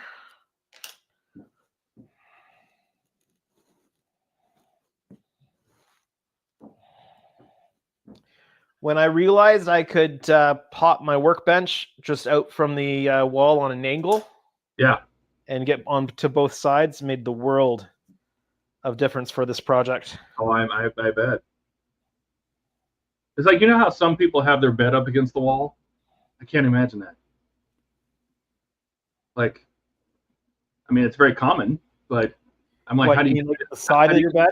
Yeah, like not having your bed in the middle of the room as you can get to both sides of it, like having it up against the wall. How do you get to the other side? What if the person on the far side has to be the restroom or something? Like they just climb over you? How does that work? No idea. I don't know. Ken says, Todd, you are really earning your HTM pay tonight. Yeah. All the HTM dollars. Yes, 50% raise. That's right. I'll 150 approve it. zero is zero.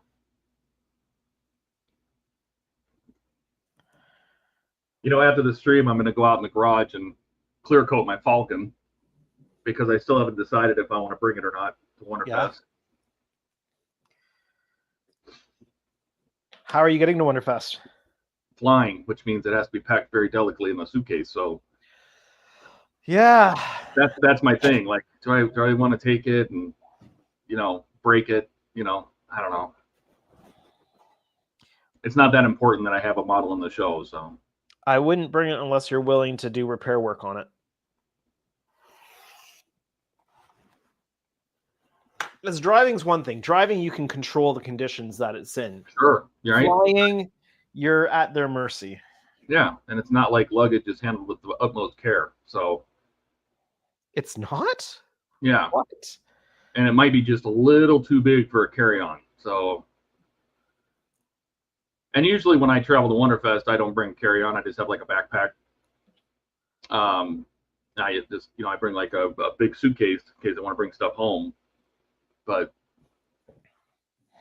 I don't know. Well, if you're flying, it'd almost be worth it just UPS stuff. Yeah. Because don't they have the UPS booth set up? So yeah, for shipping stuff home, yeah, they set it up next to the registration, or at least that's where it was the last couple of years. But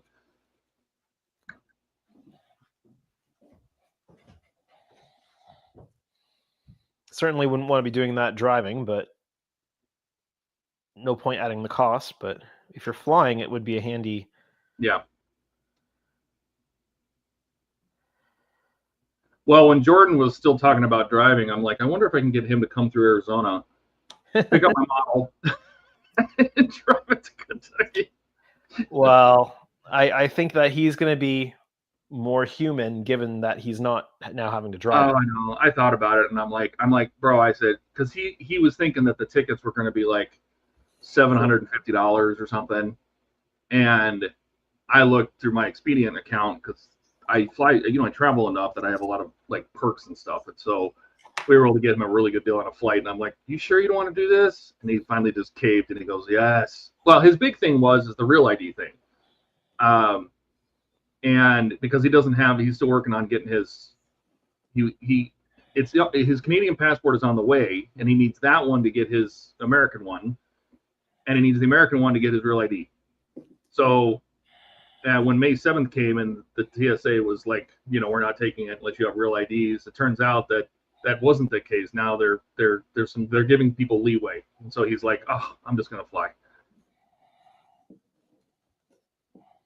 Well, he'll enjoy it much more flying. Oh yeah. I was just trying to picture him showing up after driving for 40 hours over 3 days, and just being a wreck.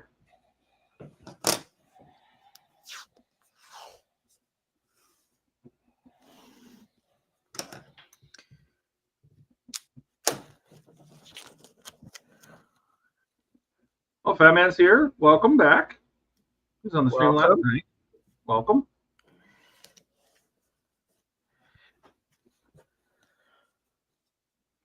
Andrew is working on a brand new project for the one he was working on last night. It's a 650 scale Enterprise D. Yep. That he's under no time crunch to finish it all. Well, it's not going to be finished, that's for sure, but presentable. So before we paint this last color, kind of have to decide: are you thinking of mist coat? Like Wade was saying, I want to see all the colors on before I do it.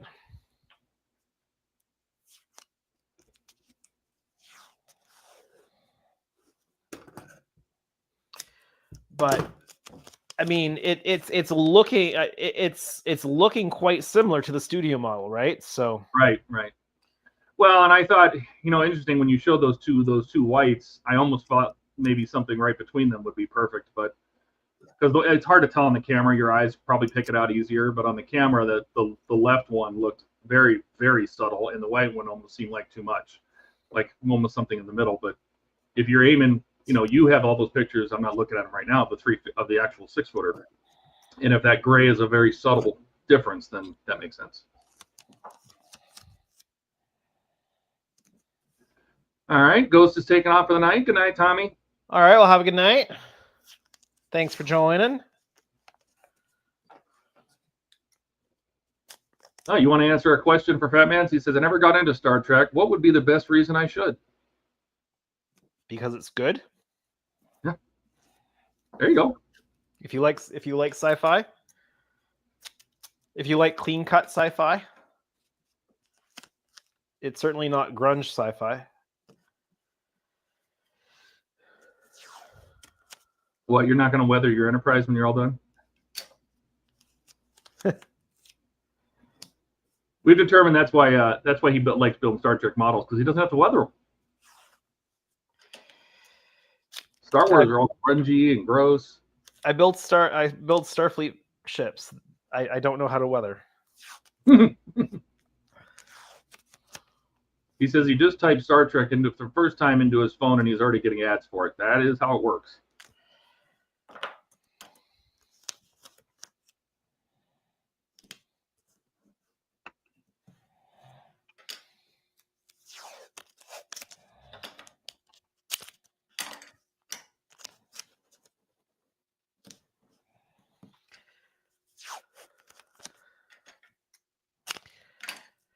And this is just overspray protection. Have you seen the paint job for the D in Star Trek Online? It's some, I don't know, Terran version or something. It's got all the red and black. And I have not. you have not? Oh, it's kind of a cool paint job.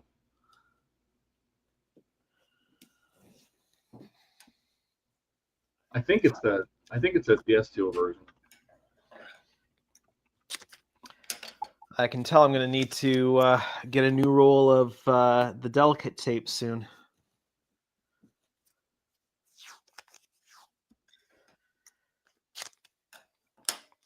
This yellow stuff's the super delicate tape. It's nice being on top of all this painted stuff so it doesn't pull up anything. Yeah, having a very good low tack tape, that's what I like to call it, a painter's tape, is really key. This particular kind is the frog tape. That's really good stuff. I know a lot of people like that stuff. I don't like their standard frog tape for modeling. It's too aggressive. So I prefer the 3M blue for just the normal type of masking, but for the delicate stuff, it's quite good.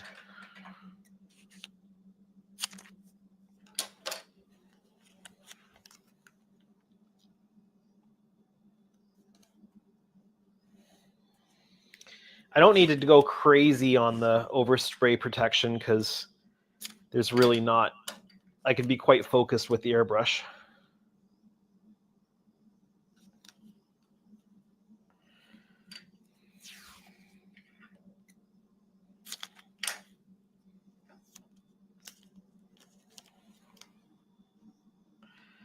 Yeah, if I end up doing a 6-footer, I'll have to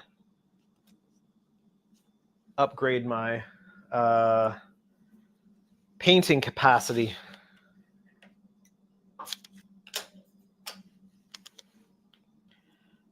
Still there, Todd? I'm still here. I found that picture that I was looking for of the 6-footer original paint job. If you wanted to see it, sure. Thought it might be interesting to see here. So, and your Star Wars character is back again. Yeah, the Yoda. It's little Yoda, baby Yoda, little Grogu. Jody says, for me, Star Trek is about the characters, and I'm a huge ship head. Yeah, I like the ships and the characters, and it's always about like humans being better. You know. Let's see. Present. I know people. We were talking about it on. We were talking about it on your last stream, or I think it was the last stream. Here we go. Maybe I'll make this full screen while he's taping. But this was the original, and it before the Generations repaint, and it was green. It was a duck egg blue with duck egg green. That was it. It was 2 tones. That was the whole thing. And when you lit it with all the studio lights, it just looked flat gray. Yep. You could barely even see any of this in the TV show. So, I thought this would be interesting to share, just to see this is how they did it the first time before Generations. It was just this very basic 2-tone blue-green. Well, and I remember doing the AMT model back in the day, and I think they referenced those colors as the colors you were supposed to use, and I thought, they're crazy. The ship isn't that color. Yeah.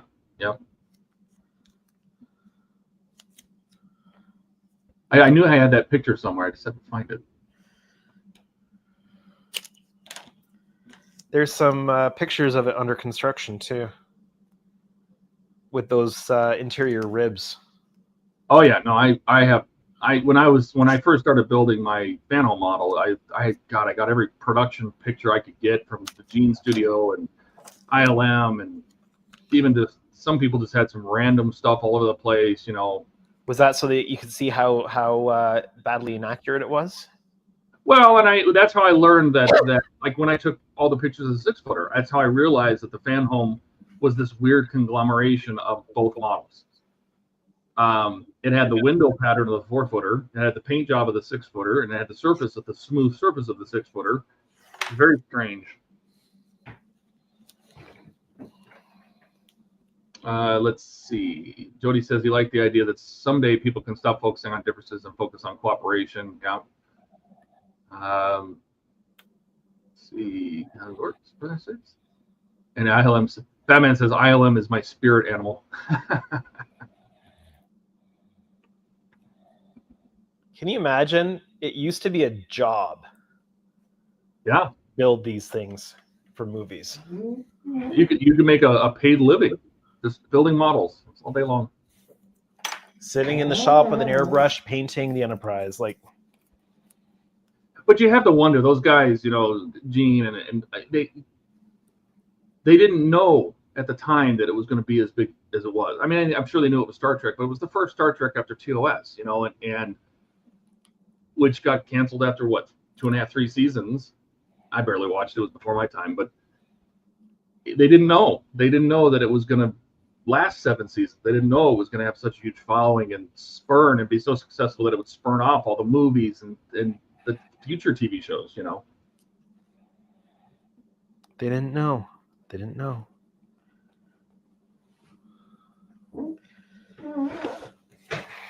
You know, I remember reading somewhere that, you know, when Sternbach did the blueprints, he didn't even do that until the model was done, the actual studio model. So there was a reference to, you know, where the decks could possibly be and all that kind of stuff, because they just make it up as they go. So, well, at one point, so I think originally the rim windows were supposed to be all one deck. So instead of the top rim windows, like saucer rim windows, being one deck and the bottom rim windows being another, they'd originally planned for it to be all one deck, and right, for you have upper and lower windows. Right, because if you think about the TOS, right, there was what, 3 decks on the edge, 4, 3, I think 3, if that. You know, and well, the TOS, then you go to the refit, and there was like 3 decks on the edge. You know, they have like 3 rows of lights, you know, when you build that model, you know, around the saucer rim. And there are 4 lights. And then it changed. The 6-foot model and the 3-foot model, or sorry, the 4-foot D and the 6-foot D had different rims, completely different shapes, different thicknesses. Well, they added the windows for 10 forward. Yeah, with the Generations repaint they did, but not the original one. No. On the 4, they added it on the 4-foot. No. Yeah, they had lit windows. Right, so they added the 10 forward windows and lit them. That's how you can always tell when the 4-foot is coming at you, is because 10 forward's lit. But even the 6-footer didn't have the 10 forward windows originally. The Generations it did, because when they redid it, they added the 10 forward windows. But things change over time. So is there a right? It was like trying to say that you're building it screen accurate. Well, it's like screen accurate to what? Right.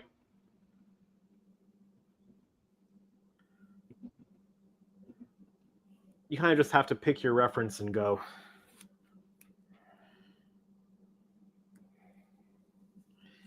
So who's all still here with us? Well, you still got 18 viewers. Ken and Fatman were having conversations. They're definitely here. Trent might still be here. I know Ghost had to leave, and Dash is probably still listening. He was breaking down boxes. Has everybody thrown a like in here? Let me check. Let me see how many likes you're up to. No, we got the same number of likes as you have viewers. Oh, no, somebody hasn't liked. You got 19 viewers. Who hasn't liked? Throw a like in there, people. Help Andrew out. It gets him to WonderFest. It helps the model get finished in time.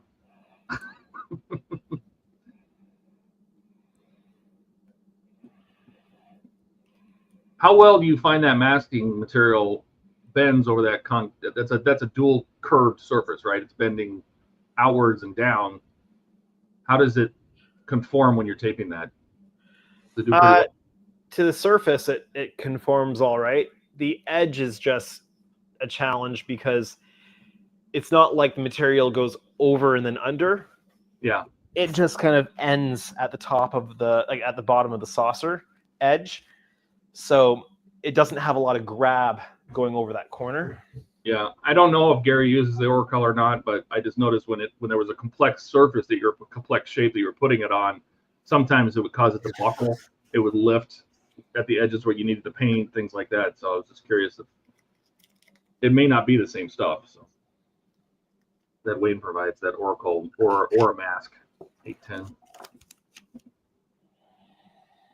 I'm not switching cameras to you cutting on your desk, so yeah, no, because you can't see it anyway. No. Just leave it here. This is very exciting. Yeah, once I get this this tape down. Is there one more place I had to mask off? No, I think the edge here is the last of it. I'm going to get some paint down.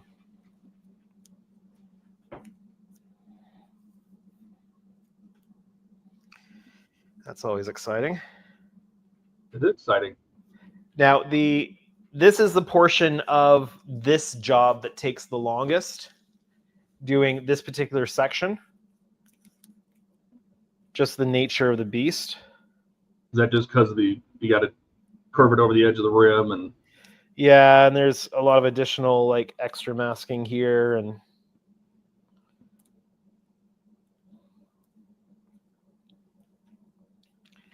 Plus, with the pies going on the saucer, it's a little trickier placing them than it is to place the rest of the masks. I was going to say, how did it go with when you did all the masks on the engineering section? That went nice and quickly. Oh, okay. So I had no issues with that. This particular section I'm doing live on camera tonight is the more time-consuming portion of it. There's more sections to tape off. It's just more fiddly.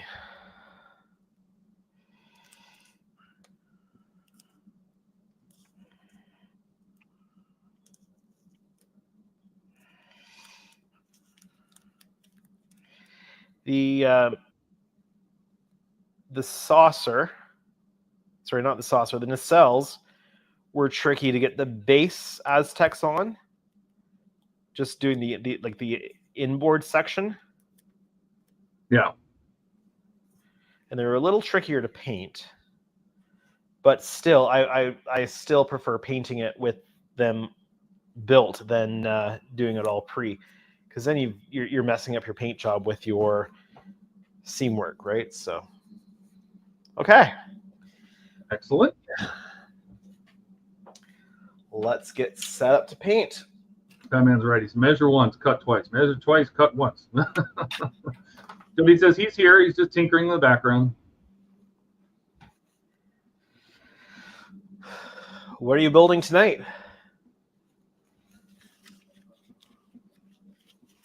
I know I just posted some pictures in Discord. Jody says he's at number 1 again. Mm-hmm. I think this is his. I think he's of that. That's the Miranda Hornet that he's working on. Yeah. Got the impulse engines in.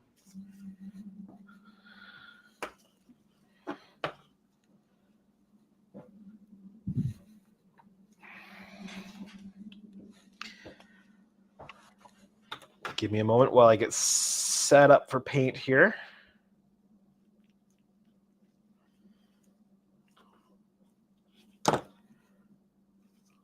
Would you ever want to work with, Helios or something to make the best of both worlds version, the Dreadnought class, their nacelle and all that? Honestly, I am not a fan of that one. Well, but if somebody asked you to? I mean, I'd build one as a commission, I guess. Yeah.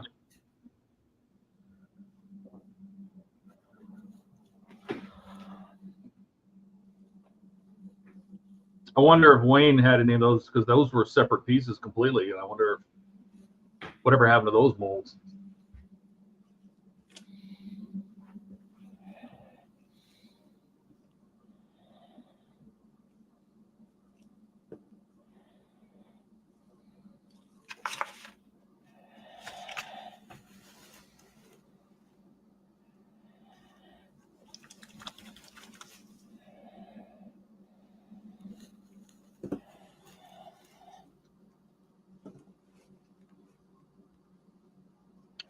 Yeah, Ken's right. I'm not asking you for anyone in particular. I was just, curious what you thought of that one. Or even if Helios would even do something like that. I guess they'd have to have enough interest. Yeah, I don't know. I am looking for a bottle of paint that seems to have disappeared on me. Uh-oh. It's over there.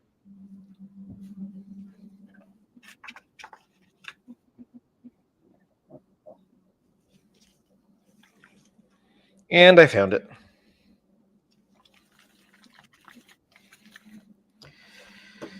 Dash says you're not going to take the window mask off until you get all 4 colors on both sides done, right? Yeah, I'm not taking the window masks off until the 4-color scheme is done. I mean, I wouldn't have to wait. I wouldn't have to wait for the top to be done to take the bottom off, but I'm going to prioritize painting before demasking. Right. Because I can demask Friday night at WonderFest if I have to, right? So.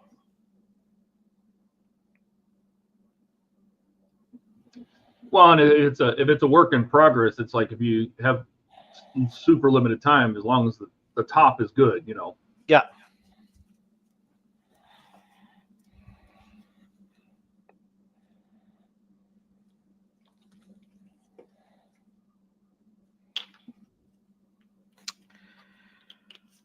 I think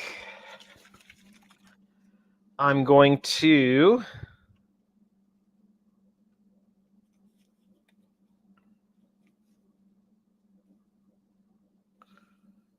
lighten. I'm just going to add a little bit of the one color to the other, I think. Yeah, see, that's what I was thinking. Some kind of a mix of the two, maybe. And I don't know about. I'm not going to add much. I was going to ask. I mean, remember your ratio, whatever you end up with. So well, I'm mixing up a full bottle. Oh, gotcha.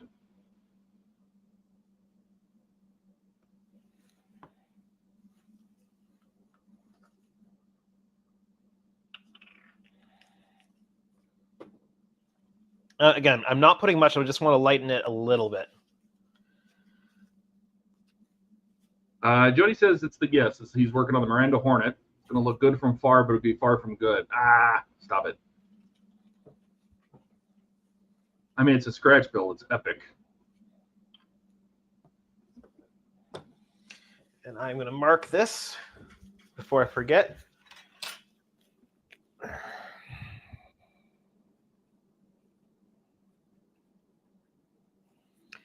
So I know which bottle I'm using.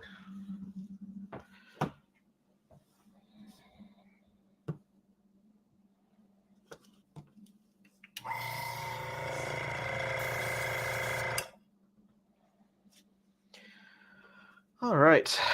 Give me one moment here. I'm just getting everything set up off camera. It's all good. I don't even think you can see me on the... Oh, you're in the upper right. You're still there. Moving around.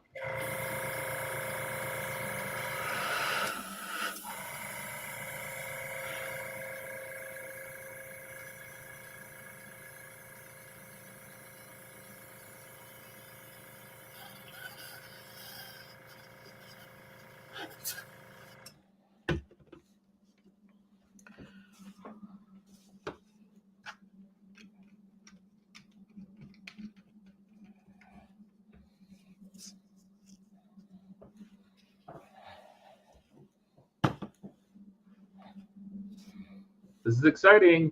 This is the good part. Can we skip to the good part?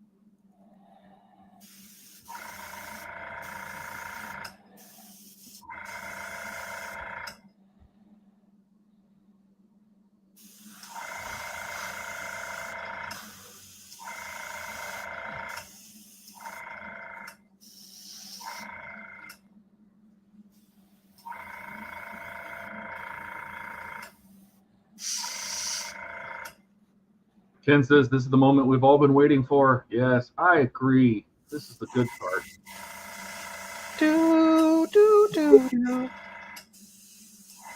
Trent's taking off. Good night, everybody. Good night, Trent.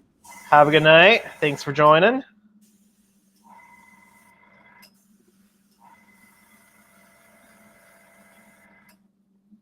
I like how much control I have over the flow of paint with this airbrush. What kind is it? It's a Crescendo 175. Oh.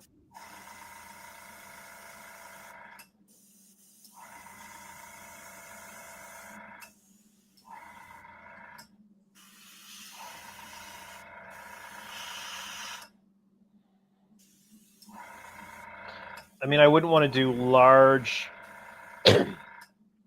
like super large areas with it.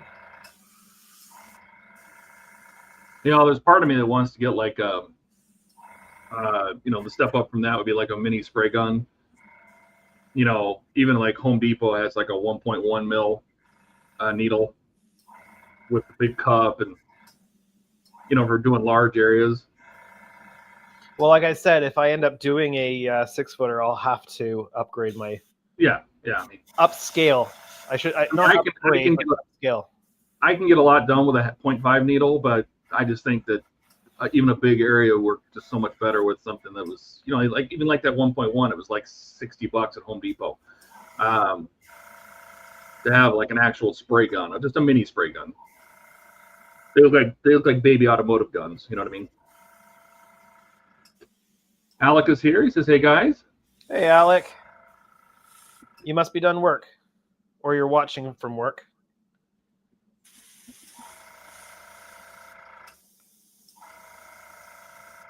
Because I don't think I've ever known Alec to come into the chat without actually being at work. He's done it from home occasionally, but a lot of times it's just he's on break or something. I remember those days. I remember one summer, I worked 2 grocery stores when I was in school, as you do to pay as you go for your schooling. And I remember one summer, I think I went 60 days in the summer without a day off, and several days I was working both stores in a day. There's one summer, it was like every Thursday, I would get up super early because I had to start at the one store for 7:30 in the morning. So I'd have to get up super early, pedal bike, 22 kilometers to the store, open the store, open the front end, work through the morning till whatever time in the afternoon, and then I'd get off shift, change my clothes, get back in biking gear, bike 26 kilometers to the other store, and then work the evening at that store, and then bike the 4 kilometers home at the end of the night. Wow. That's a lot. Alex says he was actually home at 4:30 today. That was about 4 hours ago.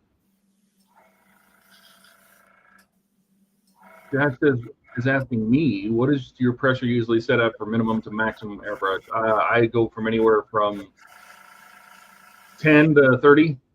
Just depends on what I'm painting, what needle I'm using. Right now, I'm around 10.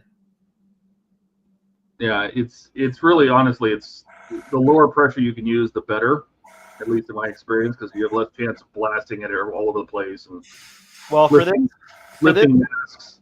for this stuff with the masks and the close-up work and the controlled paint job, Yeah. I want it on the lower. Oh yeah, yeah. When I was doing all the detail painting on the Falcon, it was the same thing. I wanted it as low as I could possibly get because I wanted fine lines. I didn't want it blasting paint all over. Low air pressure is very the lower air pressure is, I do find it is more prone. Like if you're going to get a clog or something, it's more prone when you've got the lower air pressure. Yeah. I mean, if a paint is mixed really well, if it's thinned properly, you should be fine. Flow improvers are great for keeping you from getting a dry tip on the low pressures. But another thing I noticed with low pressures too is if you're using a crown nozzle, a nozzle with a crown, is either take the crown off or use a ball tip, because low pressures have more of a tendency to build up paint inside the crown, to the point where it'll start affecting your spray pattern. I saw that, Alec. He's talking about the Apache wire. Yeah.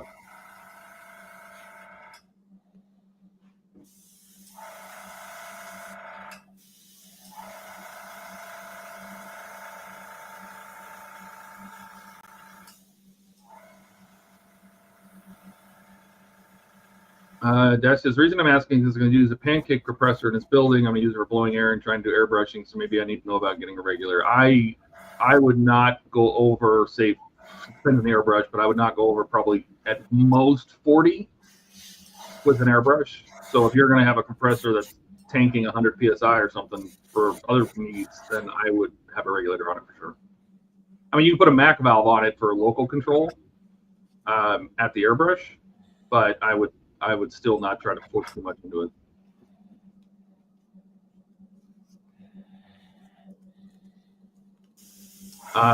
Alec, not on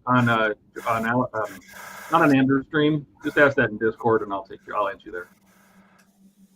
I don't want to derail what he's doing, which is painting an Enterprise D. Just in time for WonderFest too. That's a YouTube thing, Alec. They have started giving people first, second, and third place for the amount of interaction that they do with a stream. So the number of comments, super chats, stickers, things like that. Apparently new today.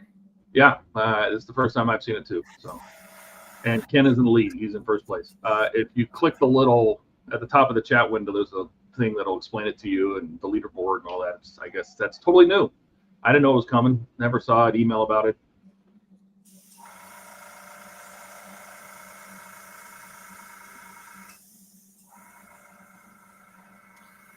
Jody kind of more something you'd expect to see with Twitch.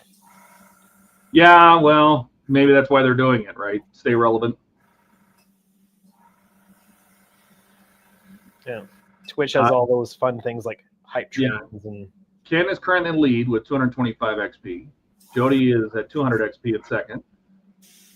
Trent and Blair, who have both left for the night, are have 150 XP at third place.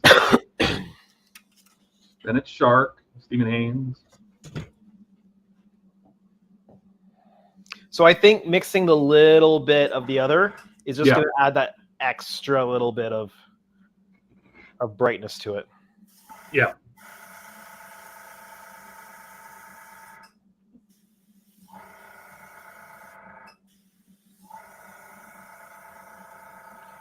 Now, this little square here, where it had a bit of the blue, because of not understanding that was intentional.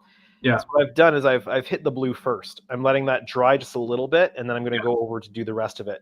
Gotcha. So that'll help cover.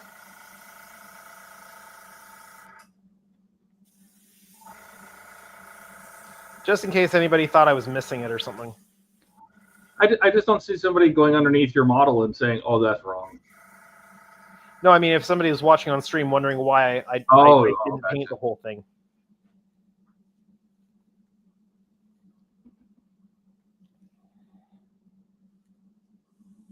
Howard says it does have to do with super chats. It says that you can get XP points by sending live chat messages, sending super chats, and super stickers.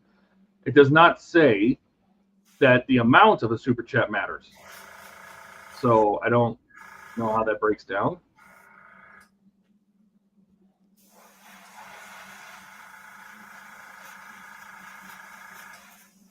Oh, you can disable that too. It looks like, Andrew, as a creator. Oh yeah. If you want to, it's under the privacy settings on your YouTube. I guess it all depends on whether people like it or not. Yeah. If people like it, then there's no reason to get rid of it. Sure.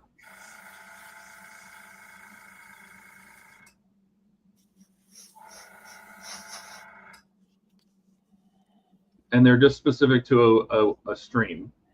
So they reset after every stream.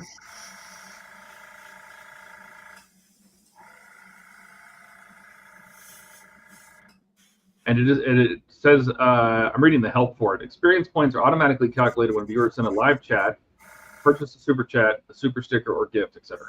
It does not say what points or anything.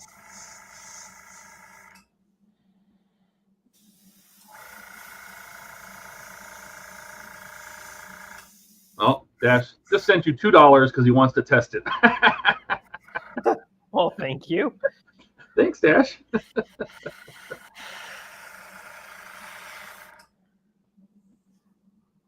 They do say there's a cap on the number of points that can be earned, depending on the user's region. In general, a user can spend up to $500 per day, $2,000 per week in their local currency equivalent, combined on gifts, tools, super chats, and stickers. Still doesn't say the number of points. I don't know. I have something new.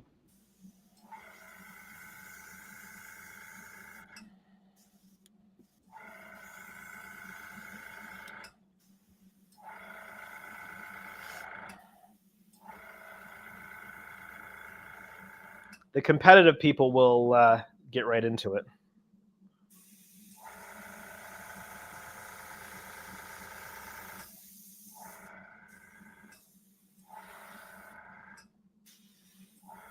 Thanks, Alec. I'll take a look at it after the stream.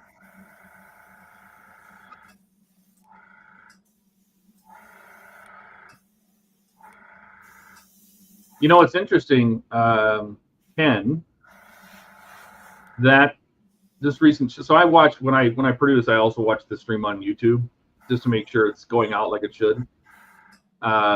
Just on mute, but Ken just made a chat, and it doesn't show up in StreamYards.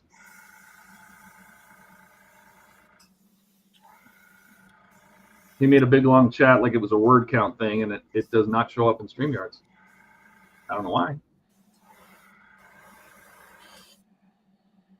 All the other ones show up. Very strange.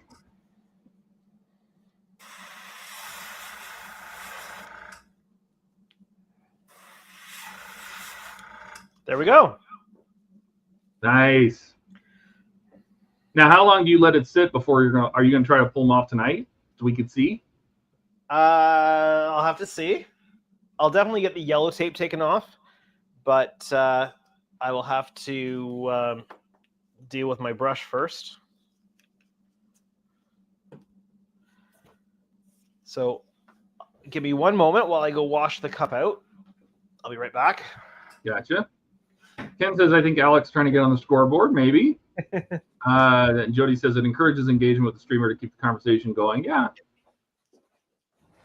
But it makes it harder on people like me when people are just going to make chats for points.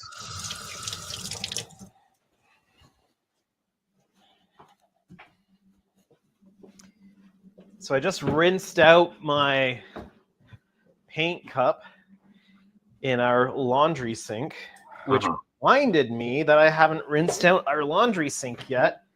We had an incident with our barbecue. Oh. Well, hang on. You just got another super chat from Dash. He says, it's a possible idea it finds the creator some contests to do giveaways, but maybe not like Guild Loot's a Talking Truer fan. That's what I can see. Maybe. I guess the person that interacts the most gets, yeah, but that almost seems unfair because some people have money and don't, and if they do it based on like a super chat amount, that's, you know, could penalize people that aren't as fortunate. So I that's pay to win. That sounds weird. Yeah, I'm not a fan of pay to win. No. I'm just going to pull up a picture here. Where'd your little overlay go with your name? I don't use that. Oh, okay. I didn't know. I couldn't remember if it was there or not. So Dash is trying to move up the board. Maybe. Went out to put some food on the put some steak on the barbecue. What the heck? Did something build a nest inside of it? Robins. How did robins get all that in there? Robins are small, aren't they? They are. Oh my God. How did they get those huge sticks in there? That's impressive. Well, it's all like dry grass and... Well, that's a lot of sticks. Right? Like, how did they get that? First of all, how did they even get in? There's the holes on the side of a barbecue are not that big. And they drag those sticks in there and build a huge... Oh my God. So wow. I had to get rid of all that and then give the whole thing a full clean out. Oh, wow. Especially with the birds being in there. Yeah. Yeah, so I cleaned it out, got it all cleaned up, which is why I need to clean out our laundry sink. Wouldn't you know it, after I was done and the barbecue cooled off, they tried to come back and start again. Oh. Oh, that's their house. Well, they think it is. Dash says that they would build, that I guess the birds would build stuff in his tractor's air cleaner. Ew. Ken says, Robin for supper tonight, kids. Oh, gosh. Well, Dash is up to 150 points, so obviously it's making a difference.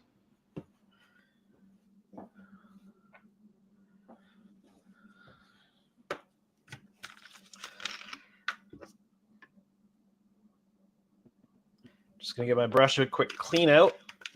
I mean, a bit flush, and then I'll pull her apart and clean her out, get her ready for the next batch. Alex says, so Andrew, is it barbecue, Barbie, or do you have a special way of saying it in Canada? What was that? How do you say barbecue in Canada, I think? Barbecue? Yeah.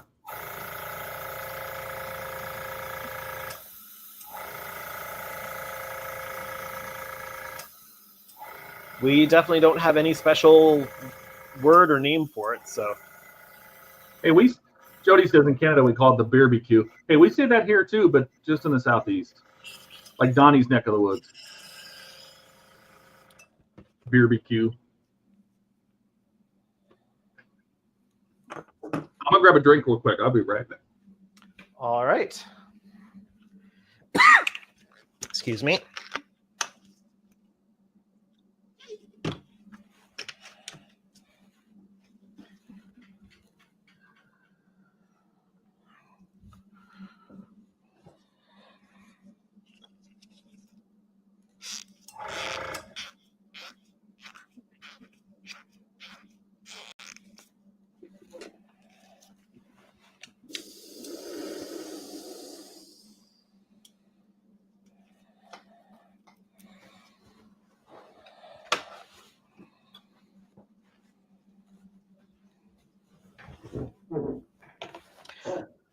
I tend to pull my brush apart and do a full clean on it after every paint. I know a lot of people don't do that. I used to, but ever since I started using that lens cleaner, that stuff works so good. I just run it through, give it a quick clean, and that's it. Unless it's clears, like I'll have to do a tear down for varnishes, but.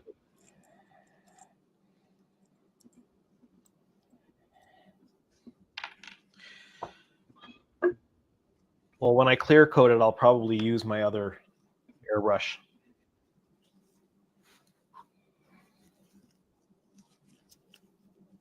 Oh, my teacup's empty. That's no good.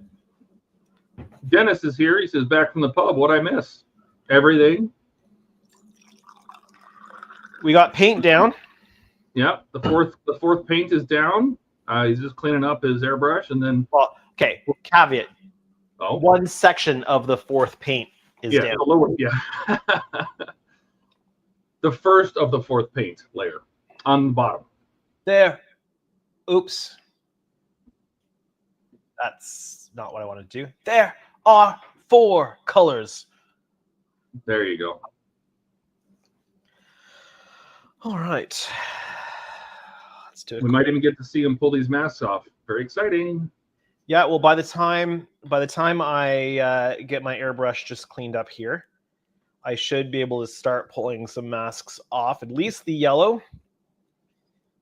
But the yellow should also give me a chance for it to dry up a little bit before I start pulling the rest of it off.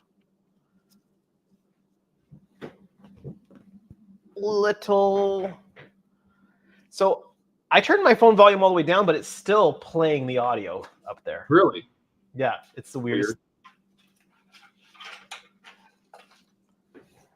I'll have to look into that more because it's just not that you can hear it on stream, but it's just annoying here. Jody says in California it's barbecue. Probably.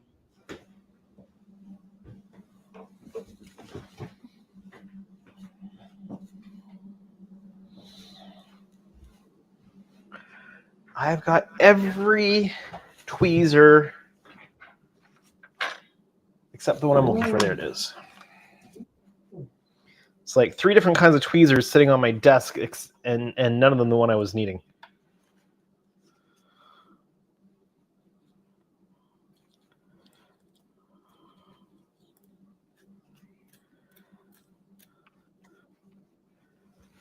I know. This is thrilling content at the moment. Let's see. Dash says, why don't you put it on silent ringer if you have a button like the iPhone do? I think it is an iPhone. And that should illuminate the sound, I would assume. I don't know. Well, eliminate. I think he means eliminate the sound. Yeah, I tried turning it all the way down.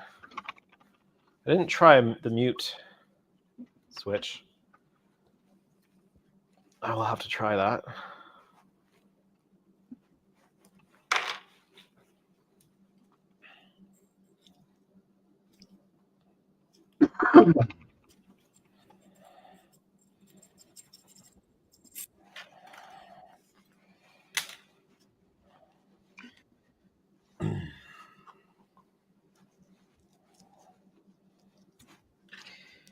Still got that stupid song stuck in my head.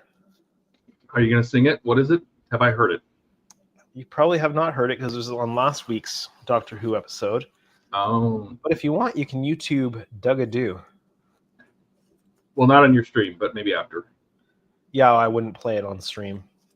Copyright and all. Jody and Ken are now having a comment battle to get to first place. Ken is still holding first place. Dash has moved up. He is now in 4th, tied with Trent and Blair, who are gone. So technically, Dash is holding your 3rd. It's like the Winnie 500 race they just had with the Wienermobiles. It'll be interesting to see if that's available on the HTM streams. I don't know. I mean, we have the ability for super chat, so I would assume it is. I don't know what made it show up, but well, if it's for all monetization, it's just super chat, stickers, gifts, and comments. Yeah, so I would imagine it probably would be. Yeah. Alec asks, where am I currently? If you at the top of the chat window, it should show your current XP. If you click on that, it will show you the leaderboard. That says, in the Wienermobile, do you think that engine really blew out, or do they just go smoke that thing to make it look good? I have no idea. I haven't even watched it. I just heard about it. What's this? The Wiener 500. It was they took a bunch of, like, I think it was 6 Wienermobiles and had them race at a NASCAR track, I believe. Something for Memorial Day. Okay. From what I understand, is the commentary was really funny because they probably just went crazy with innuendos. You got a bunch of hot dogs driving down the racetrack. Sounds very American. It does. It's like those. It's like school bus crash, figure eight racing and destruction derbies and monster trucks.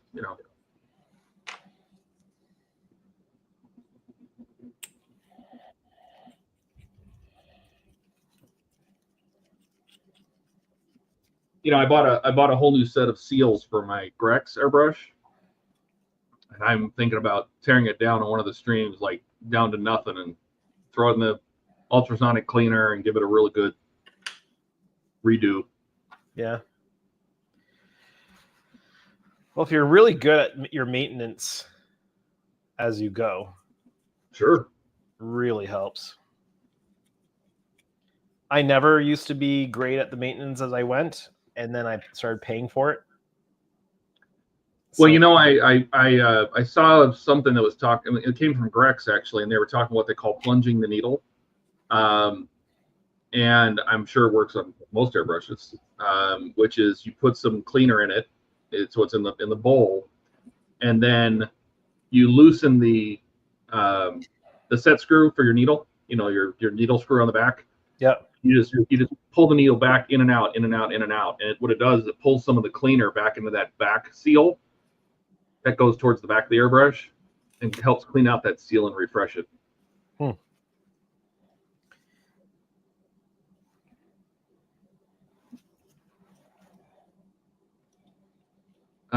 Dash says the commentary was scripted. I'm sure of it because they used a lot of Wiener references. It's an off topic, I believe. Yeah, there's a link in there. I'll watch it when I have time. All right, that's one clean airbrush. Yay!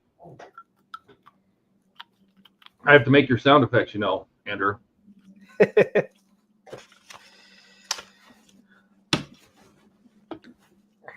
Put the cap on it so I don't accidentally damage the tip. Oh, Eric just joined. Be nice to the like button, Eric. He says, "How goes the painting tonight, Andrew?" Well, we got some down. I'm actually hoping that's not going to be too bright. It's hard to tell when the masks are on.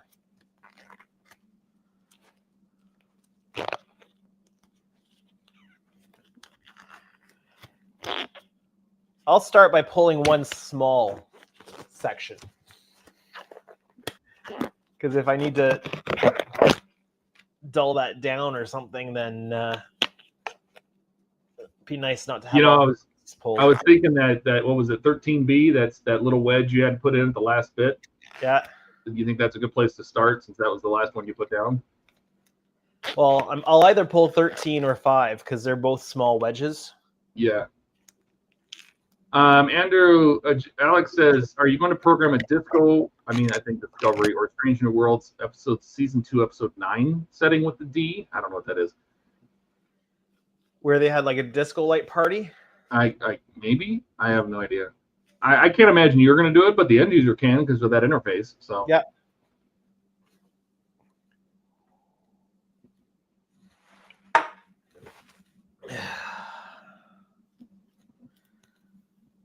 Oh, here we go.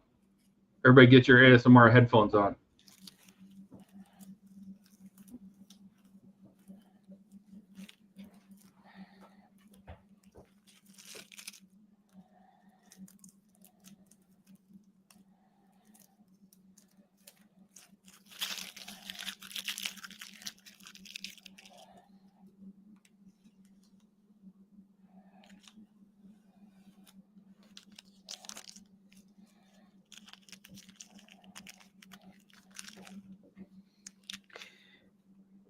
The space between my one desk and the bench here is quite limited. I'm always squeezing my way through.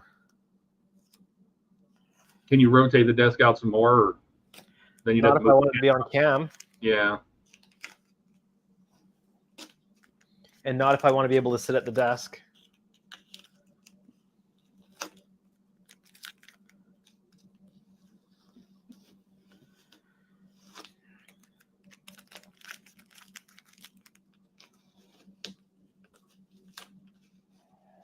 This is very exciting, at least for me. Pretty excited to see it. I think you did the right thing by brightening up that second color a little bit. You know, the from the original white.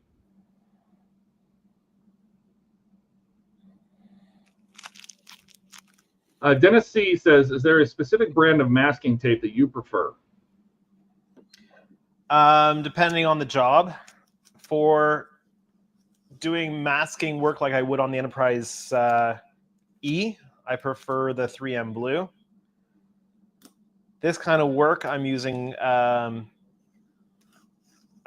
using right now, I'm using the Frog Tape Delicate stuff. The purple Delicate from 3M is also good. Really protects the paint that you've already got down on the model. But for all the little tiny sections I do on the Enterprise E, the Delicate stuff won't hold. You need the extra adhesion of the blue. So it depends on the jobs. I don't like using the Frog blue tape. It's too aggressive. Yeah. Ken is saying what the crowns really symbolize is people who talk too much. Yeah. It's going to promote that, yes. But you definitely want interaction. Well, YouTube, I mean, YouTube likes interaction. That's true.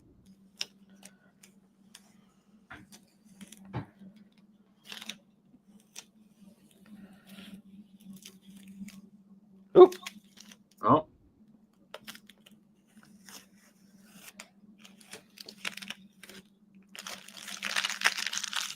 All right, the big yellow pieces are up. Do you take the little yellow stripes off first? I was going to ask. There you go. Nice.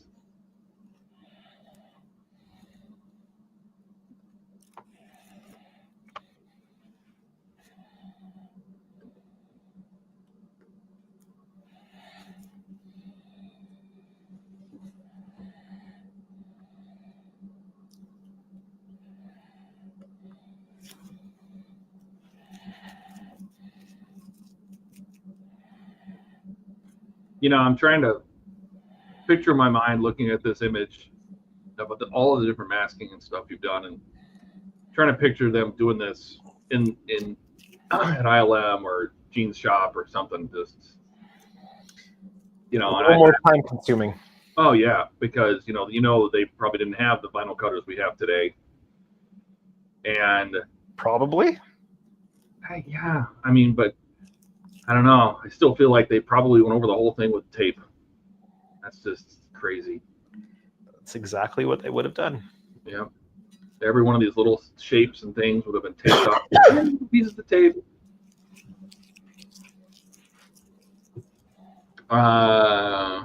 Let's see. Alex says, is everything that's gray a mask still? Yes. Those are all masks.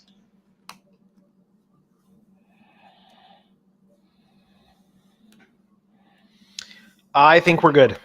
First impressions? I think we're good. Oh, I think that looks real good. I think that's the perfect tone. Yep, I agree. I 100% agree. It's not too bright. It's not overbearing, but you can still see it.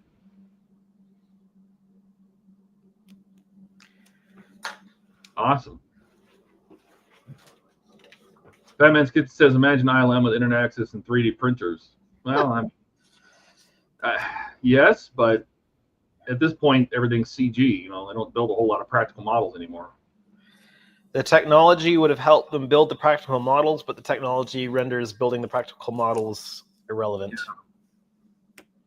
Unfortunately. You know, I know that like Favreau had a big stink that when he did the Mandalorian, that he insisted they make an actual physical model.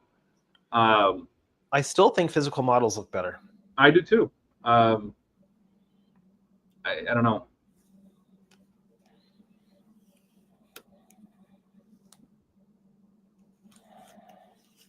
There's just something more real about it. Yep.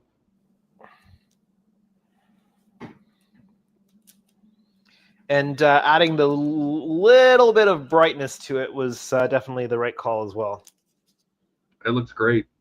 Now it's interesting because the camera is way more sensitive than our eyes are.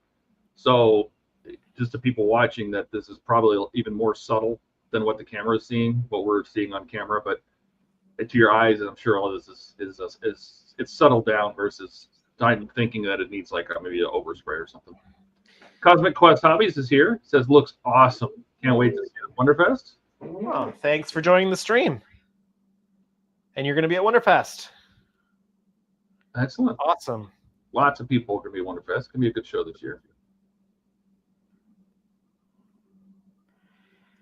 Let's see. Batman says, I think with soulless AI being integrated, people will switch to more niche practical effects. I think it's going to make practical effects more valuable. Having more in-camera stuff. Yeah, maybe it's cheaper to have everything CG and AI created and stuff, but I don't know. I agree. It does have no soul.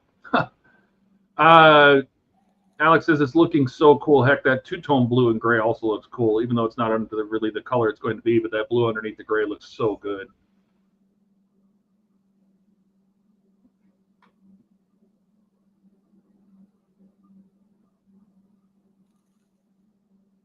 Yeah. Yep.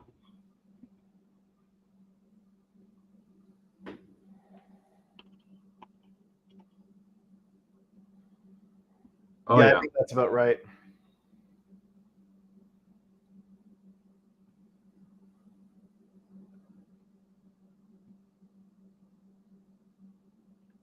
That's what it's looking like.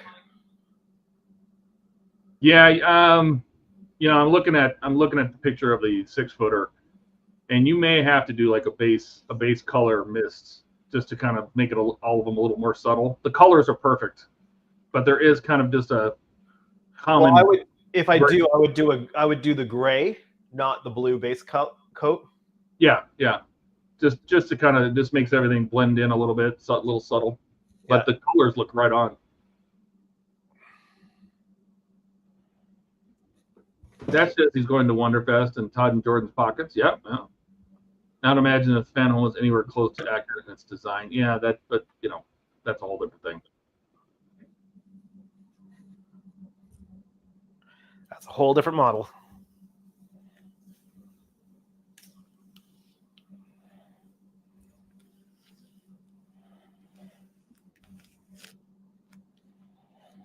Oh yeah. Well, I certainly won't be doing a blending coat before WonderFest.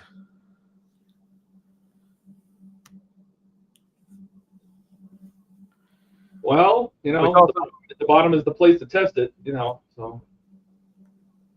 I don't think I'll have time. But that also means that I'll have to remask all the windows if I do. I know. Well, that's and did you mask the phasers? You're going to paint them after? They're masked.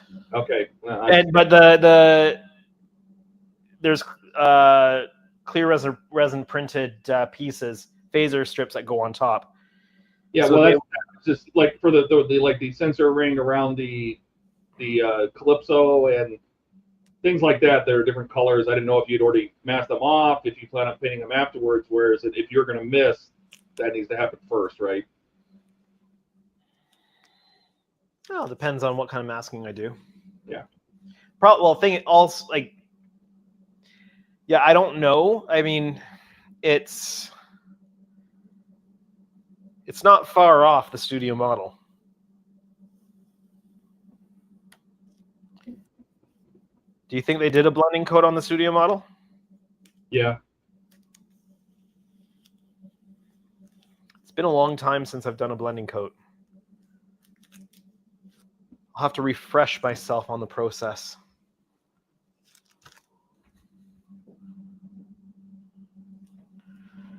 The colors are too similar and almost softened. Looking at the 6-footer, that it feels like they definitely had a brighter, like you did. You had the more vibrant colors that were all just toned down with one similar color. So somebody remind me the process of doing the blending coat.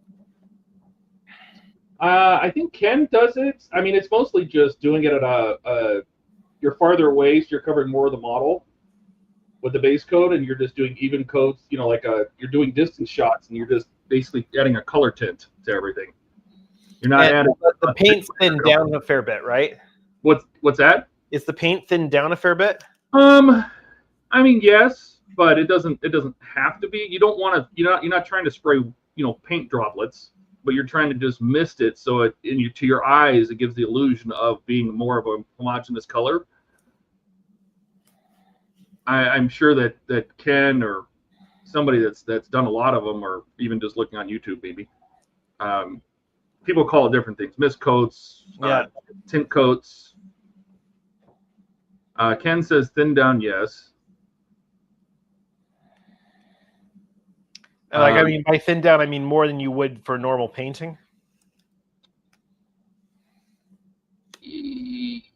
Yes, I mean I've done it without it. The biggest thing for me was the distance. You're not doing it up close because you're trying to do a very light coat. So you have the airbrush farther away because you're obviously not trying to obliterate any of the colors you have. You're just trying to add tiny little specks of that color so your eye blends it all together.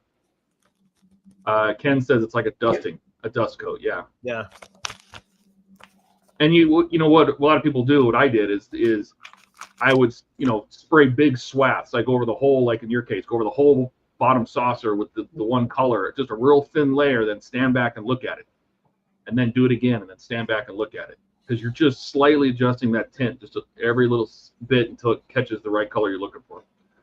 Yeah, he says thinner than normal and painting at a distance. Yep.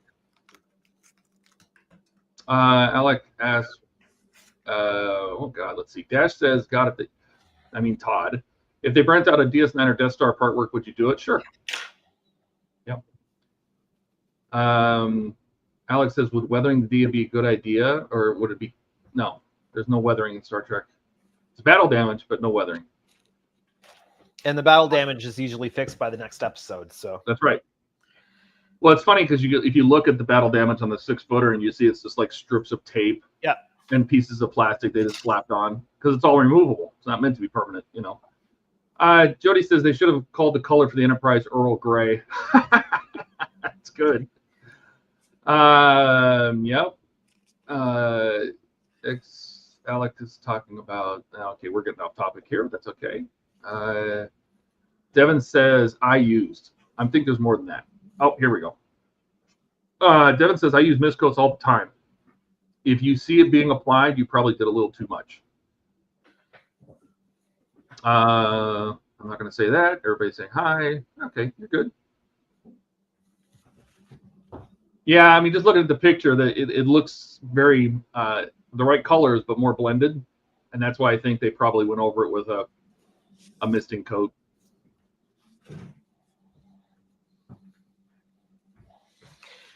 All right, more masking. I think your colors look great, though. The Aztecing is just superb. It looks fantastic. And again, we're seeing it through a camera's eye, and the camera is going to be way more sensitive than the human eye. So, you kind of have to play it by what you see.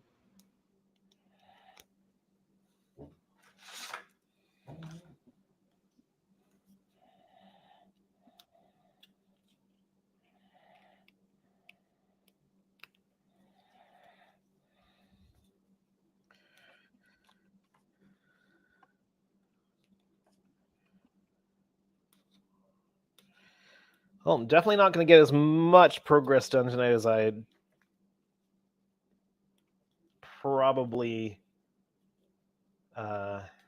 misguidedly hoped to.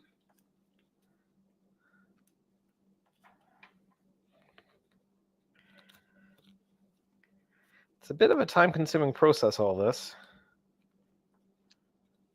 But it is so worth it. Look at your results. Ken said that Lou did a mist coat.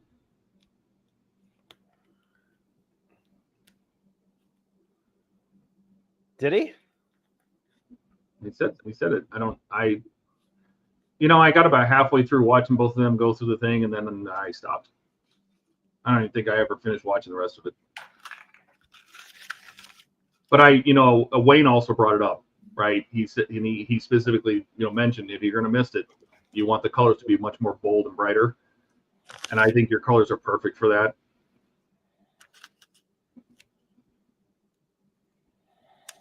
That might be a question worth asking him, is that if you do decide to do a mist coat, which color to use? Do you use the base coat or the blue? Or No, I need to use the gray.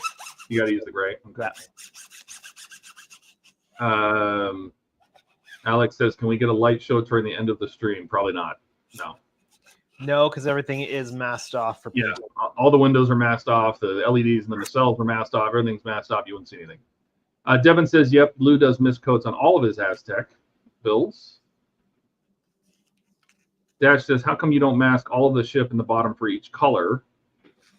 Because there's a little bit of overlap on the masking. Yeah, that's just for the saucer, right? You can do the whole I can do the whole rest of the underside. Yeah. Ken says he's done blending coats on many projects. Yeah, I liked doing it. It really did help the Falcon, that's for sure. Just to kind of it just makes the color changes not so abrupt. It also gives it the sense of scale, since it softens the colors to the more uniform, like overall shade hue.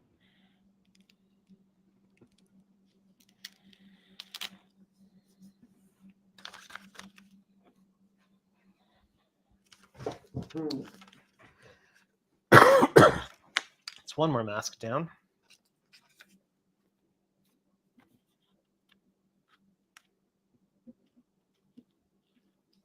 So for the fantail doors, do you have like the decals for those, or how's that going to be done? For the fantail doors, are you talking about the fantails? I need to, yes, those. I've got decals for them. Oh, okay, all right. Yeah, I was just curious on how you were going to put those on. So if I don't decide to paint them, I will decal them. Alex says, are those rub-on masks or more double-sided tape? They're just like vinyl, cut vinyl. Vinyl, and I'm just using a transfer material. Dash says that I guess the semi-clear, I think you mean semi-gloss, clear coat on top of all of that to hold in the colors. I think that ship's pretty flat. I wouldn't say it has much reflectivity at all. It's a flat. It would be the final varnish would be a flat. Oh yeah, it'll be more of a flat coat at the end. If he's Ricardo says it's looking better and better with each layer. Uh-oh, did you forget to eat it? I forgot to eat it. Where are you at, Ken? You're not helping him out.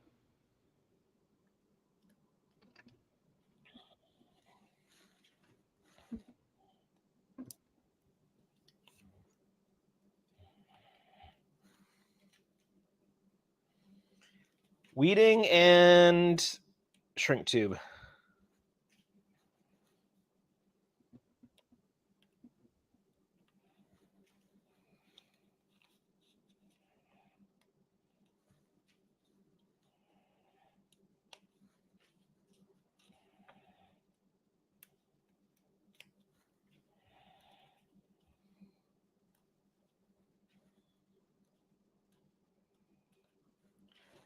So my screen tells me we've got 18 people watching right now. So if you haven't left a comment to let us know who you are, who's watching, let us know who we're talking with. It's always nice to know who's watching and who we're spending time with. Oh, Ken, you're way late. Oh, way late. Yeah. Just having I'm sure he's going to clear coat it for sure. Yes. Batman says he's here. He's just chilling.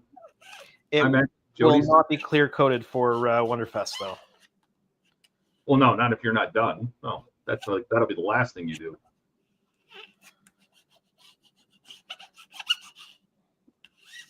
And although I would love to put a clear matte coat on it for traveling, but I don't think I'll have time for it to cure properly before it has to get packed up. So I don't want to deal with the results of that.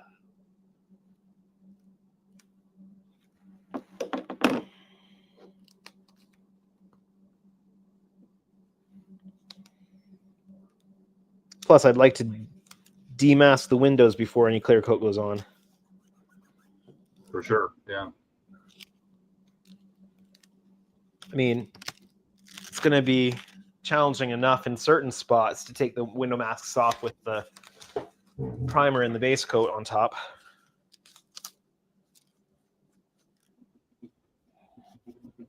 Alex says, Andrew, are you excited?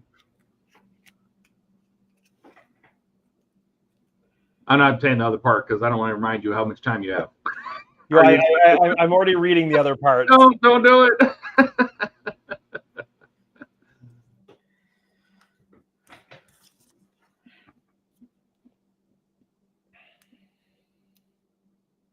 No, I am not. I am not behind the chat. He is weeding it. I'm watching him do it. There, I'll put him on camera. Boop, there he is, weeding.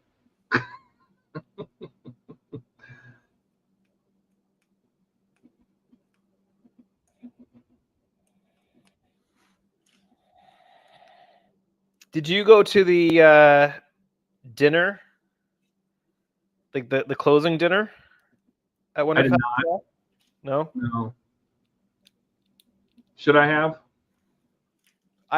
That's what I'm wondering. Like, is it worth going to?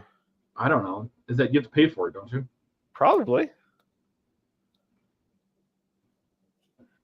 There's a really good shot of the Calypso on the pictures from the Jim Pugley set from the Christie's auction. You got a really good shot of the Calypso underneath, like straight on. Yeah.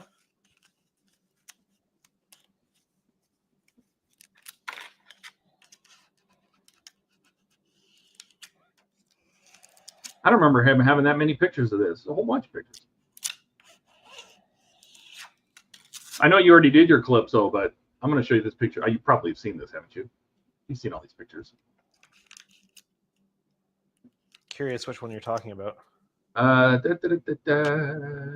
This one. Share. Add to stage. That one. Like, that's a really good picture of. Oh no, that.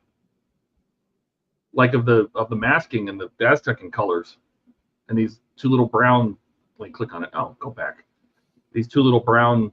The tape. Literally like your tape. Yes. Tape covering the screw holes. Yep. Because there's a mounting point underneath there. Yep. But I mean, you know, if you want to see the Aztec in that area, that's a good picture. I couldn't get that picture.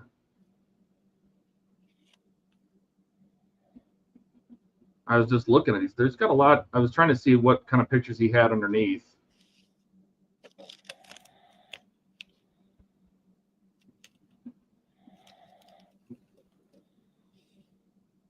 For the bottom side of the saucer.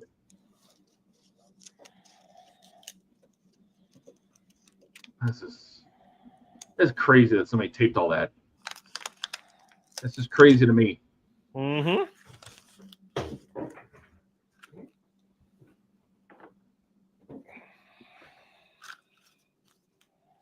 Don't forget to eat it. Good reminder.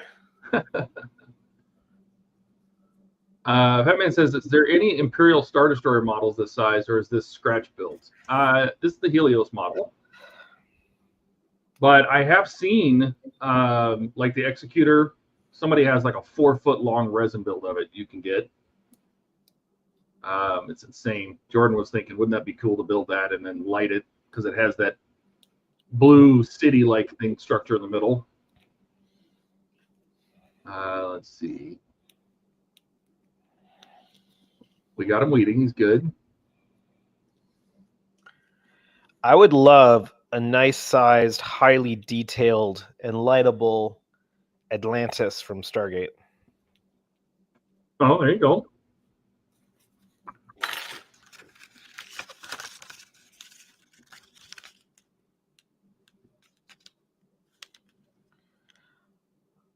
That's an odd question. And Alec asked, do you think you could beat Data in poker? I don't see how you would. Well, considering I don't know how to play poker, no. Yeah. Ken is looking for videos on blending coats. Huh, okay. I'm sure that's what, after the stream, you know, as he lays his head down to sleep, pulls up his phone and watches blending videos. We know what Andrew is doing for the rest of the night. I will be sleeping after the stream. I do have to work in the morning.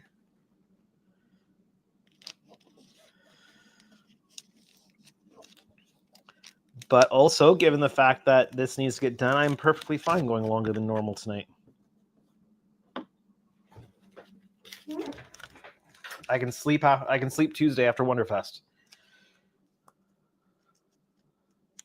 I've literally booked the Tuesday after, just so that I can sleep if I need to. I really thought about it. Go in daycare and then sleep. When I come home that night, you know what? I might do that. I might take that Tuesday off.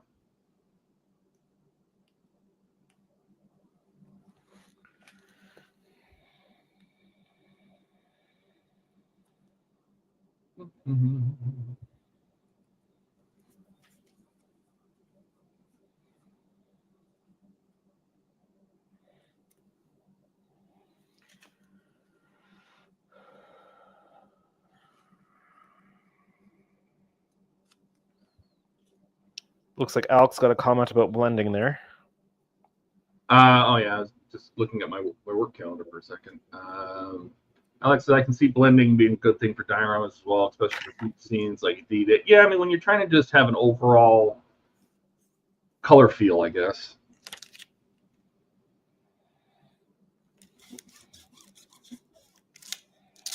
For water depth, maybe, yeah.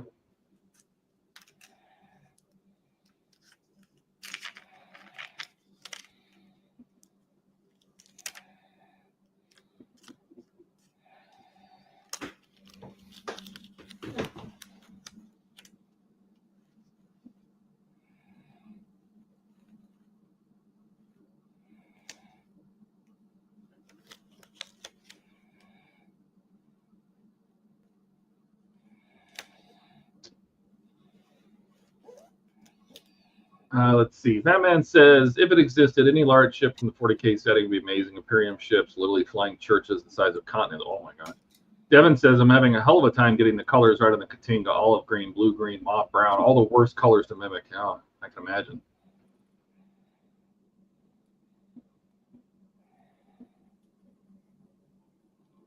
I can't tell if you're weeding or stay on the ship. We'll stay on the ship.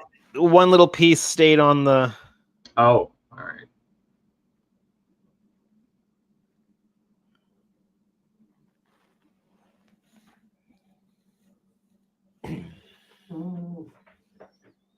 All right, now to do the other side of that ring. There you go. Don't forget to weed. I need to get the masks first.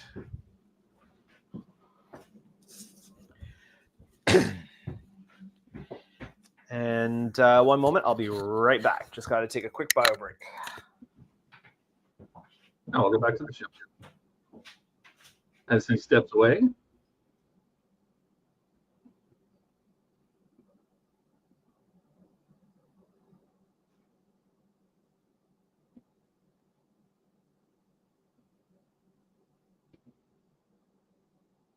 Let's see, where are we at with the leaderboard? Oh, Jody has taken the lead. Look at that. Jody's in first, Ken's in second. Trent is still in third, but they're not showing a third because I guess he was the first person to get it. Now there's 4 people tied for third. So there's only 2 people. Jody's plugged right up in the first place.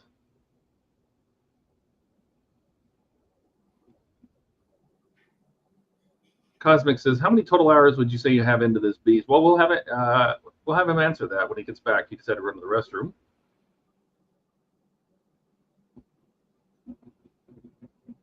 And Dash is interesting about 2 of the Mac valves, I think you mean. Donnie for his airbrush. And these 2 are the same model but different on the threaded end. Strange. Interesting.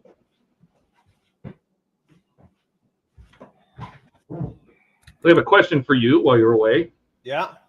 Cosmic says, how many total hours would you say you have into this beast? I'd hate to think how many hours I've got into this thing. I do not. More or less than 100, you think? With the armature? Oh, yeah, hell of it. No, I'm just saying, with the armature, too many. I have no idea. No clue. Plus, the time I put in is also divided between two of them, right? Yeah.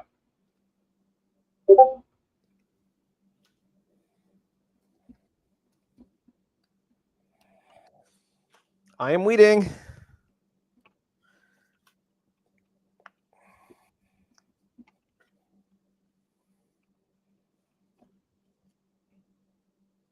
Jody says, I wonder if blending would help the mess I made of my bottom saucer piece. Blending is it's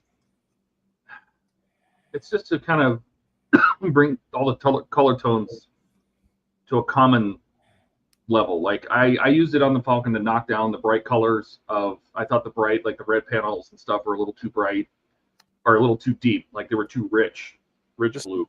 Blended it all. And it just blends it. It lightened those colors and it just kind of blended it all so it looked, overall it was more gray with accent colors than just these bold accent colors. Well, and if blending it would definitely be with the gray, because with this thing there's so much blue on it, you want to knock down the blue factor. Yeah, and I think that makes sense when you think about the even the 6-footer. When you look at pictures of it, it has a very gray overall tone to it. You know, if you step back far enough, it doesn't look blue; it looks gray.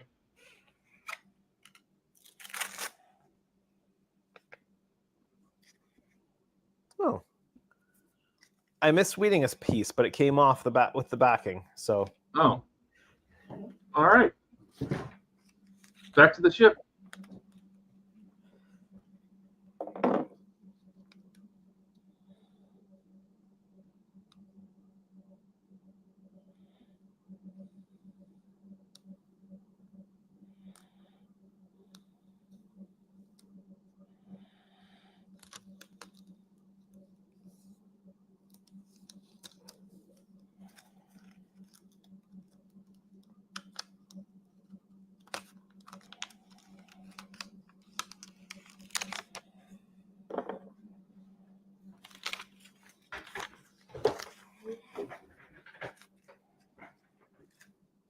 Almost there. This is a long stream for you. Yeah, you'd almost think I need to get this thing done. Yeah. It's almost like WonderFest is a week away. Yeah. Yeah. I like your plan though for just taking this week to get caught up, and if you have the time, of course. There is some stuff I have to get done before I'm gone.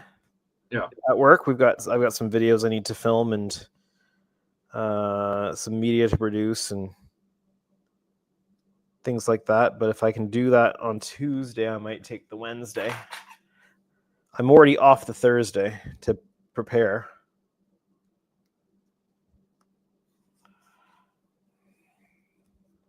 Jody says it won't help with texture. No, it's a lot of people call it a filter coat or something like that. It's you're applying a color filter. It's to just blend colors together. It's not going to affect texture at all, really. Oh, because he got some orange peeling, didn't he? Yeah, he knows why. I think he realized that he used the wrong thinner type for the paint, and it was a hot paint that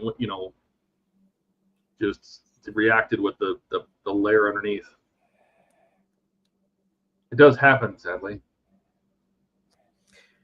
And you can use a particular paint combo and have it work fine, but something's different in the atmospheric conditions and it just doesn't work. Yeah. Too much moisture, like super humid environmental can do that. Painting can be a tricky deal.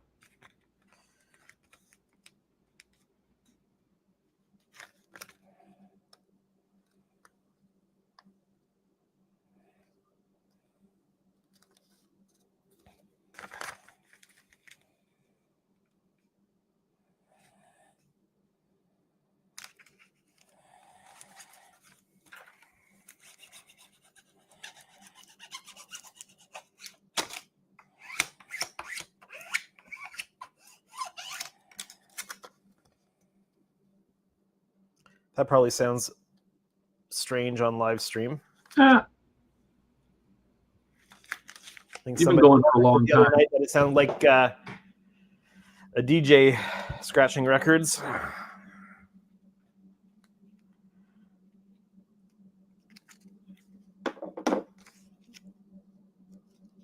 See, Jody says it's on the bottom anyway, and only people seeing it will be you guys. Well, that's one of the benefits. That's why Andrew's doing the bottom first. You know, you got to figure out if this is going to work, how it's going to look, and if you're going to make a mistake, you want it to be in a least visible place. So.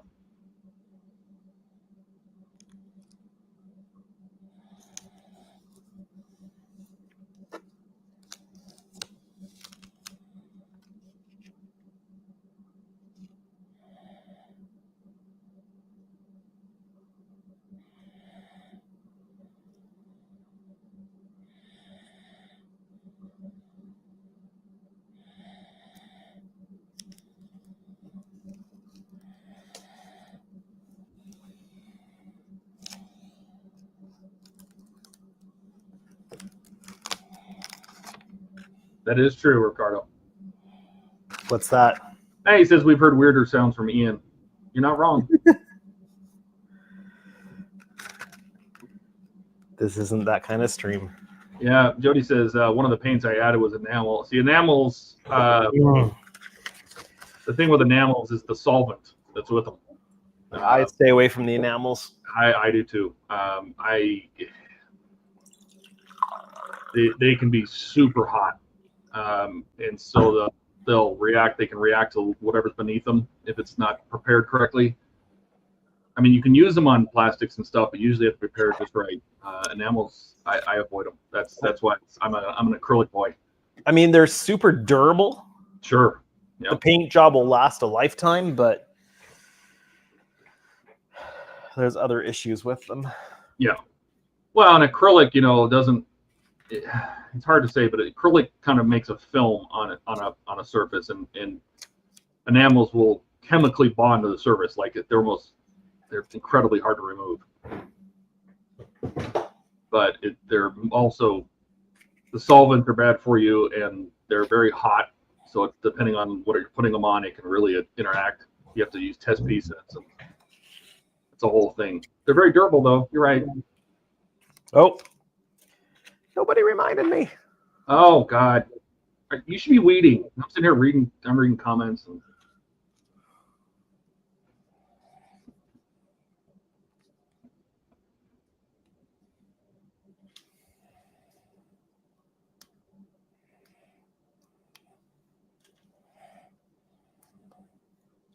Cosmic Quest says a work of art. It really is.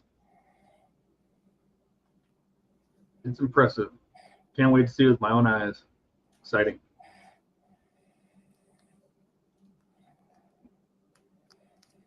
I think the fun thing about WonderFest was all the masking on the lighted bits will be gone.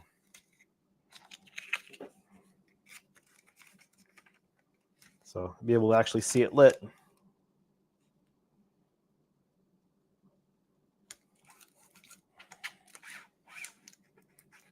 All I was saying, it's going to be great. It's going to be amazing. It's going to be awesome. Is that adding pressure? It will be what it will be. Who knows? People might see it in person and think, oh man, this is terrible. No.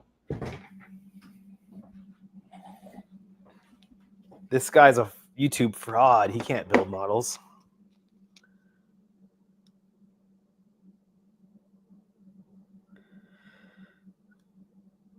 Well, we know that Lou's bringing his. Did we find out if Phil is? Last I knew, Phil was not. Mm.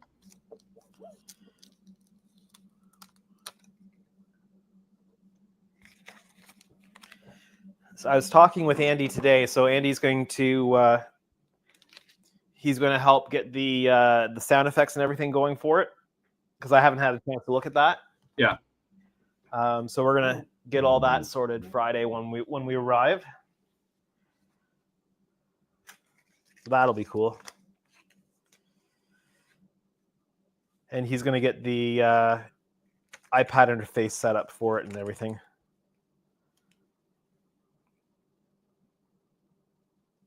So I mean, it's I need Did to you weed it? Oh my god. I was gonna say something, but it looked like you were weeding, so I'm like, well, I'm not gonna bug him. I was getting ready to put the transfer tape on. Mm. Which I would have then had to remove and weed the thing. So as Jody's much talking about his sorry, what? paint. I was just gonna read Jody's comment. He said he needed more white and didn't realize it was enamel. Well, you found out.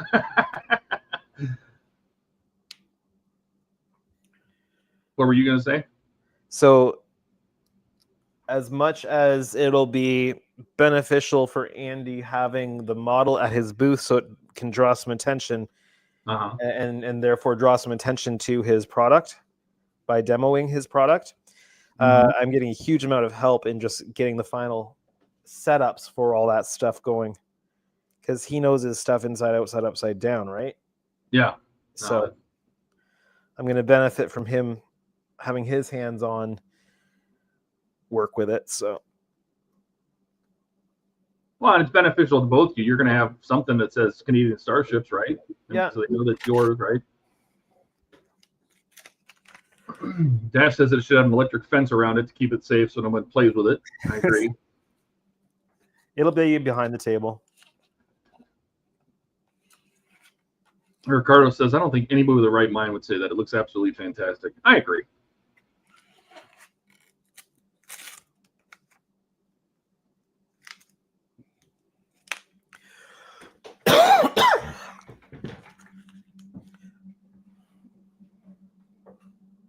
Oh, there's a mask I didn't get removed from the last round.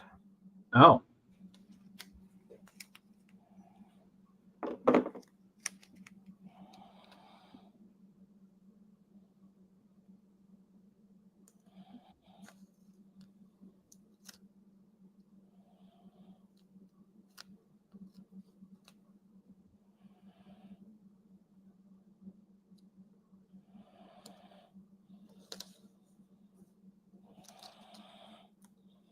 You got see, Ricardo's got the number 3, and he just because for being a good commenter, interactor, I guess.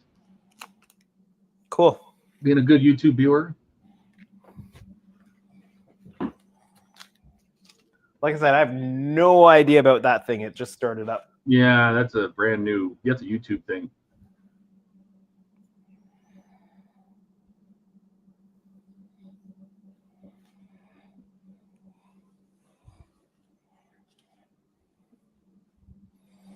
I am going to have to keep doing just some overlooks to make sure that there aren't pieces of mask that I've just forgotten to take up. You feel, is that paint dry enough you can run your hand across the surface and maybe just feel it? Oh yeah, it's dry enough. But the paint also creates a textured surface, right? So okay, last pie piece to go down before we put some more yellow on. That you're weeding? I'm weeding. Andrews, or Dash says I should send Andrew some trinkets, kibble, and dilithium crystals. Okay. Okay. I'm not sure what that means.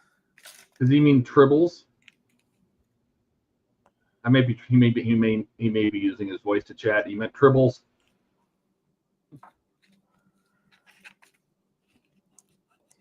Please help control the tribble population. Have your tribble spayed or neutered.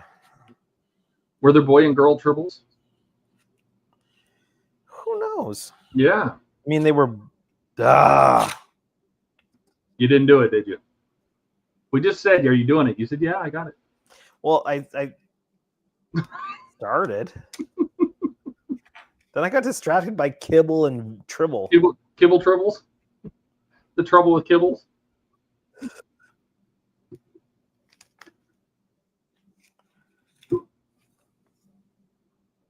Who knew that they can make an entire...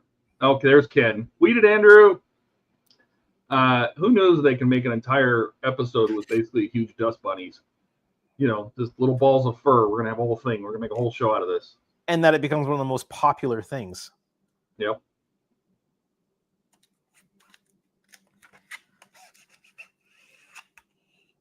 Dash says that would suck painting a mask with another color. What do you mean, like accidentally using the wrong, like putting all the stuff down and then using the wrong color? Like maybe? Well, paint like doing the next coat of color, but there being one of the old masks still down. Oh yeah, yeah. But I mean, that wouldn't matter because none of these are going down over the same spot as the previous. So Yeah.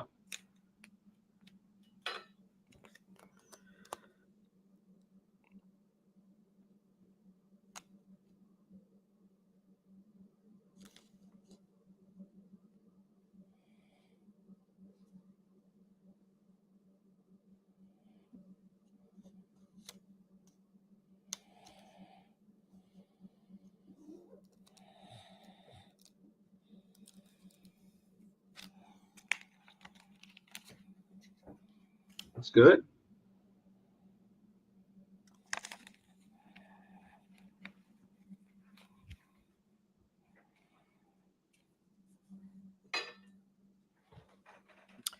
all right. So next up is yellow tape because I need to do, and now I need to paint this section before I can do the middle section. So you still need your strips, right, between the pieces? Yep. Yeah. Would it be easier just to take the tape over to the table and cut it on that cutting board? No, because there's not really much space to actually do that with the model on it. Oh, I gotcha. What about that green board in the upper right corner we can see? Is that a cutting board? Yeah, but all the paint stuff's there. Oh, I gotcha. Okay. Alex says, is weeding the new thing? Andrew will keep forgetting it used to be heat shrink. Yes, it is. Eric's comment that's more of an HTM comment. I'm not going to say that one. Dash's triples. No, the freaking phone changed the words because it don't like the words. Ken says, see if you don't comment for a bit, it helps. Oh, I gotcha. Back in the day, Ricardo says he had photo novels of the TOS episodes. One of the most popular was precisely from the Trouble with Tribbles.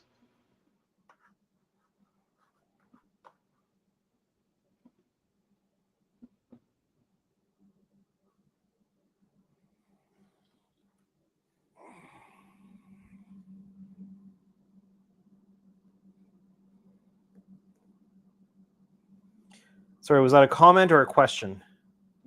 That was a comment. That was more of a statement than a question. Okay, I was concentrating on tape. Jody says he's putting down brushes and blades for a moment and picking up the base for a bit of a break. I like it. It's a good break. It's all about that base, right? Mm-hmm. Oh, ever since she lost a bunch of weight, she's changing the words to that song now.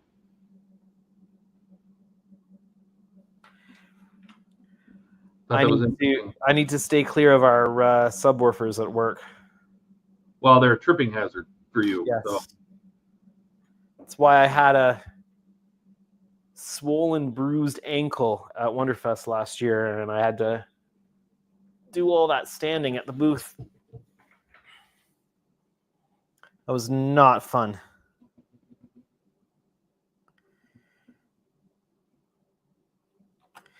Because I found if I sat at my booth, people were less engaged walking by than if I was up close standing. Yeah, I remember walking up to your booth and I'm like, oh, hey, I watch you all the time. You're like, cool, want to touch my D? I said, yes, it's very smooth. I'm sure that's exactly how the conversation went down. I'm like, what the heck is this? And he told me all about it, like the Helios. And I'm like, that is crazy. He's like, it's super smooth. I'm like, I want to touch it. Okay. It was very smooth. I was impressed. Yeah, your guy there, your guy just editing away quietly. Yeah. And then I invited you up to the suite. That's it. The rest is history. He regrets it every day. You guys invited me up to the suite on the live stream because I came into the chat. Oh, is that what it was? Oh, excellent.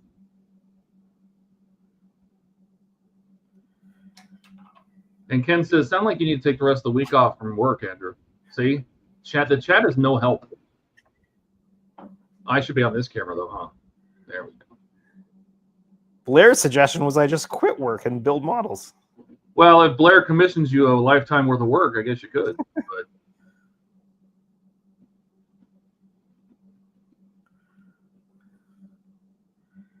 Alex says, Andrew, are you on the last of the 2 layers of masks for the bottom of the D, or do you still have more to do? This is the last color.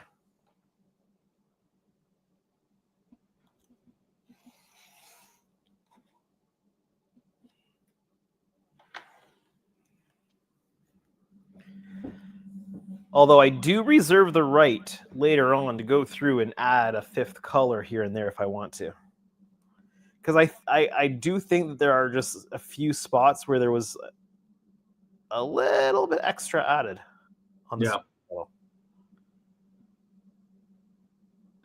When I wonder, I know people have asked, like, it'd be nice, even Wayne asked, it'd be nice if you could just like get a color sensor on the model itself. Yeah. And I get a feeling that when they were painting this, it's not like they just went out and found a bottle of paint. I almost feel like they just custom made colors. They just mixed paints to get the color they kind of wanted, and just had a big can of it. It wasn't something you could just buy in a bottle. Yeah, but if you could get the color codes for it, then you could reproduce it again. Right. But that's what I mean. Like, it's not. This is even when they made the original, even when they painted the Generations model, I don't think they were just off the shelf colors. They were making the colors as they saw fit, mixing them themselves. So without having somebody like color scanning the paints, you're eyeballing it. You know what I mean? Yeah.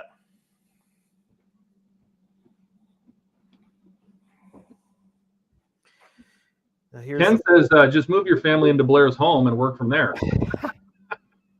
Wrong part of the country. Where's he from? Blair? He's in Chilliwack. Where's that? BC. Oh, that's way over the west side. That's about as far west as you can get in Canada. Well, in fact, the most western point in Canada is point 0 in Victoria, I believe. Been there. I wonder if he will be the most Western Canadian at WonderFest.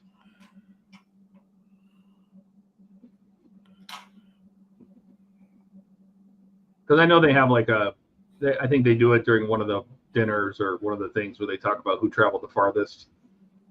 And obviously there's people coming from overseas, but like in the North America or something.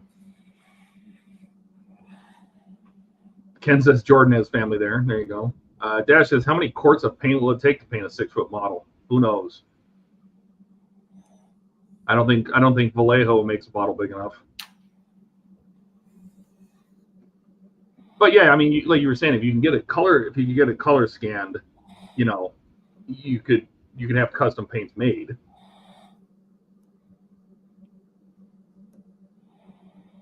There was I have it. I never used it, but I have it. There was a company, and I can't remember who it was, Skill Model World or something. They made a set of paints that were supposed to match the Fan Home Enterprise D colors exactly. If you had to do touch-ups or if you want to repaint it or something and add all the missing Aztecing and stuff. I never used them.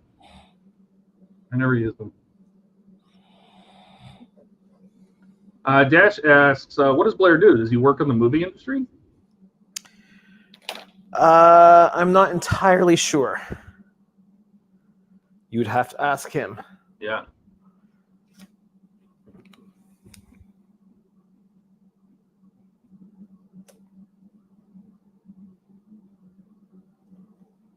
Are there not masks for that, or was that part of? I guess it was. I was going to say that the inner part of that, where the neck is, I guess that was covered by the last one you did.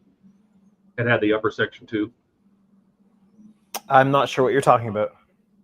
Just if you were to try to complete that circle, I don't know if you had another wedge that needed to be done, but I can see the white, so that was covered on the previous mask. Yeah, that's done, but the neck piece goes from the bottom, like the edge, all the way into the top of the. That was one big piece. Yeah. Yeah. Well, this is exciting. We get to see the 2 rows. Are you going to try doing the center too tonight? Probably not. I do have to be functional tomorrow.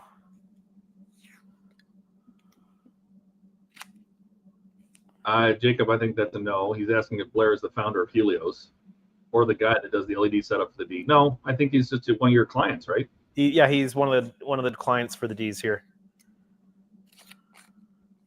And Ken says, yes, it did, Todd.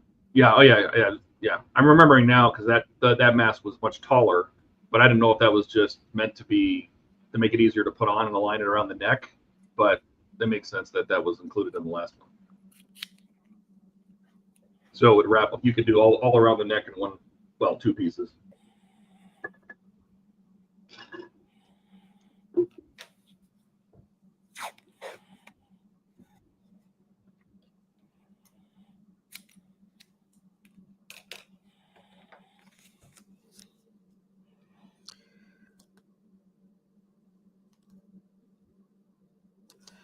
No, I will be happy if I can just get this section, paint down on this section tonight. I won't get it pulled, but if I can get paint down, that's good.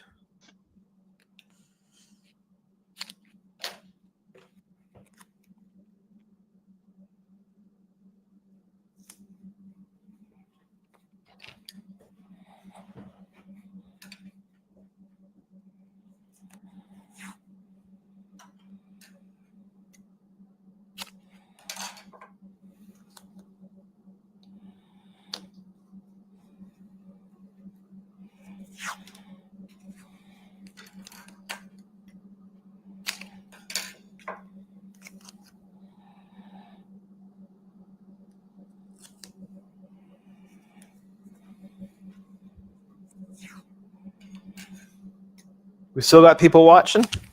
Yeah, you're still 17 people. They want to see this happen. This is the good stuff.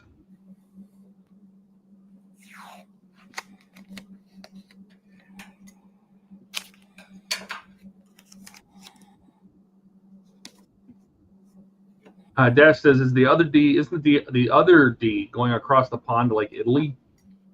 Was it Belgium? Belgium. Yeah. Does that one join? Does he join your streams too? No. Oh, okay. I don't know if that was one of the people we've seen. No, it's like there's the time difference is a thing. Yeah. Devin says, we're sticking with you. Because it started, 12:30 on the East Coast? Woo! Late night work. Putting in the last minute. Yeah, that's what happens during crunch time. Yep. But no, I'll call it quits once I get paint down on this section because I do need to be able to make coherent sentences tomorrow. Tomorrow's your big day. Do you also do your stuff in French, or is it that's not really done there? No, we don't have a French service or anything like that. Mm. Although at some point it might not be a bad idea to look at doing that, but I would not be doing it. That's for sure. My French is not good enough. Oh, Ken says he got the red lights into the bridge of the Reliant. Excellent. Devin asked, what's tomorrow? Work. He's got to go to work. Yep.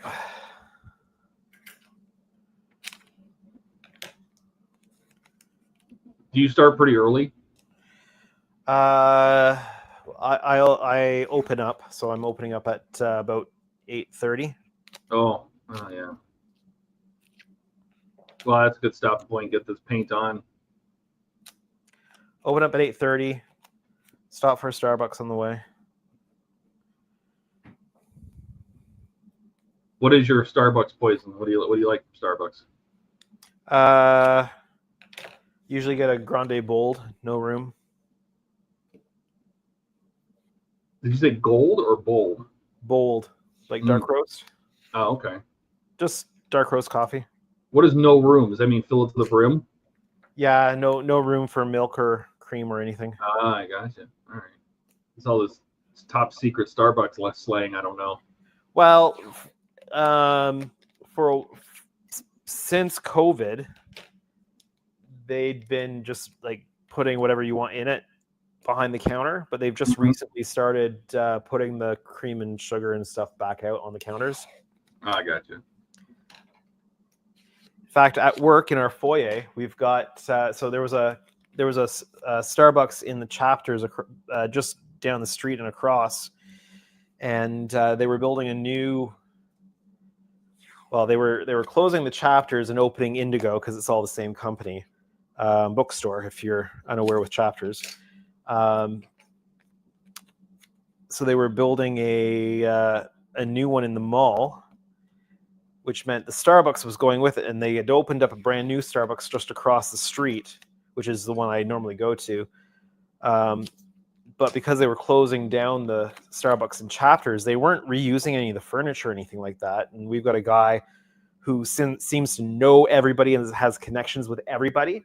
Mm-hmm. So he was able to arrange to have all of their Starbucks tables and the fixing station all donated. So our foyer is Starbucks furniture. Oh, very cool. Yeah. Would it be easier to cut off a bunch of little strips of that at once? So you don't have to keep picking up scissors and putting them down, putting them down. Like you cut them all up and maybe stuck them to the base, the metal base, or something, just to have a whole bunch to use at once. Yeah, I do that sometimes. Depends on what mood I'm in. Yeah. It seems to be six of one, half dozen of the other, as far as being right more efficient.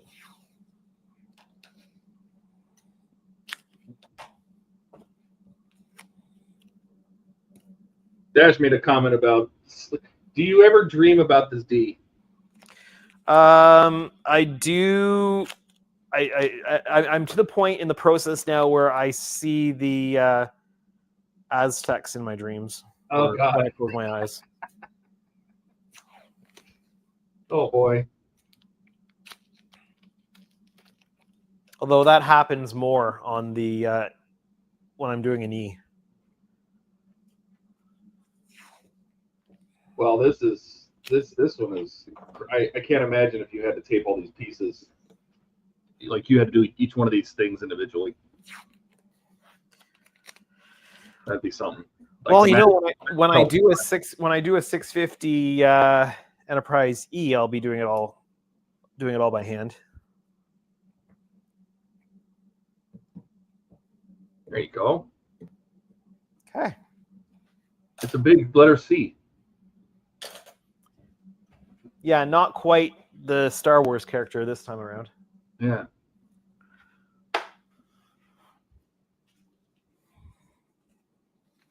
Alex talking about his Starbucks. That's what talking about Dreams. Got that.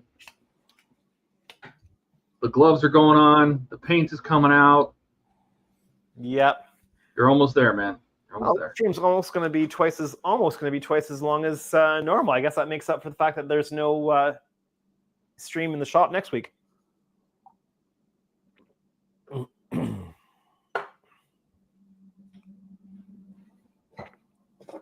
All right. Let's make sure I've got the right paint bottle open, ready to go.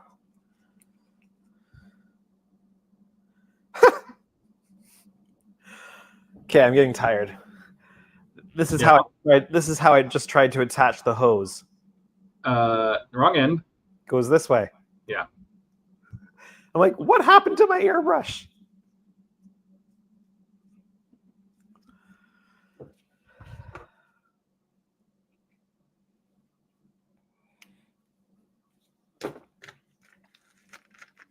Still have 18 people hanging out with you. Very nice. Yep. Sorry, I'm off camera getting the airbrush prepped. I'll be putting color down in one moment.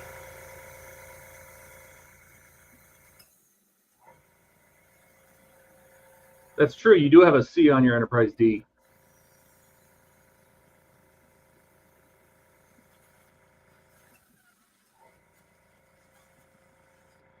Helios has has on offer right now a studio scale Enterprise C.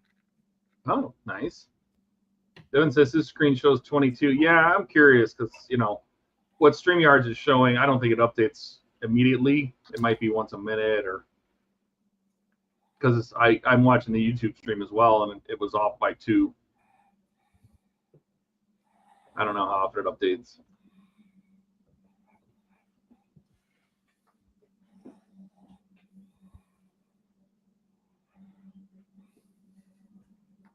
All right. Color number 4.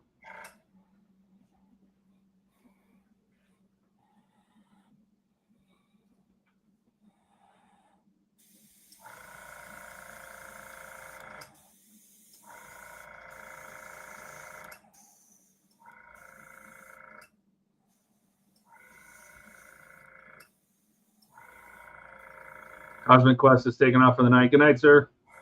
Take care. Have a good night. I didn't catch who it was, but have a good night. Cosmic Quest. All obviously. right. Thanks for joining the stream. See you at WonderFest.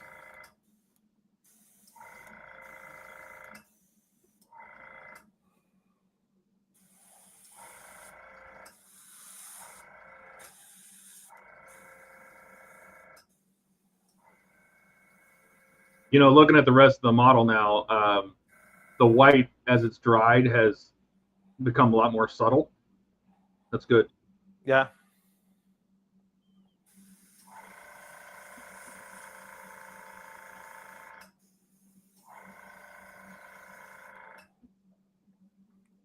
It almost settles.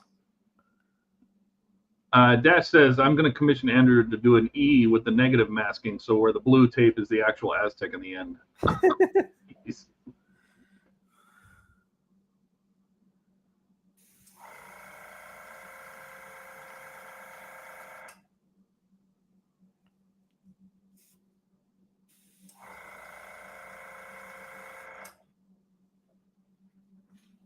Can you adjust the angle on that, on your pot, your side pot? The angle. Yeah, the angle it sits at when you're painting.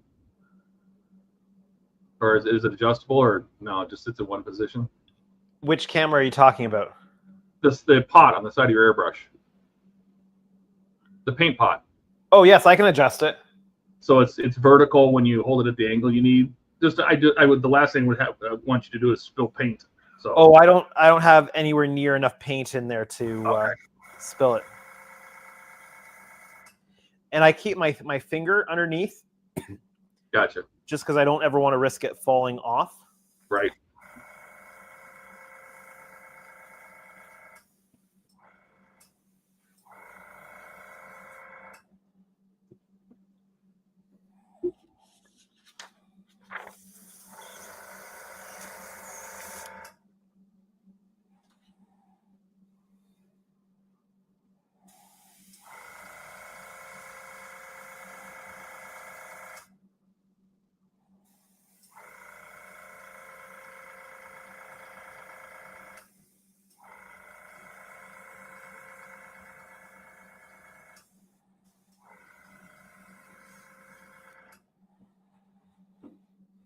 We're halfway around. Yeah. You're almost there. You can do it.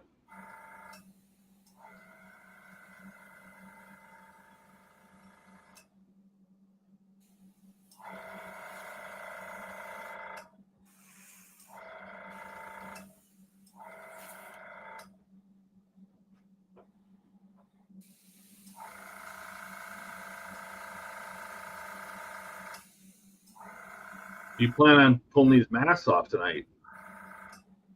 What's that? I said, do you plan on pulling the masks off tonight? No, you know, I'll let them dry overnight. Yeah. Because I'd have to pull them right away. And they do need to dry up a bit before they get pulled. So yeah. Ricardo says, go, Andrew, go.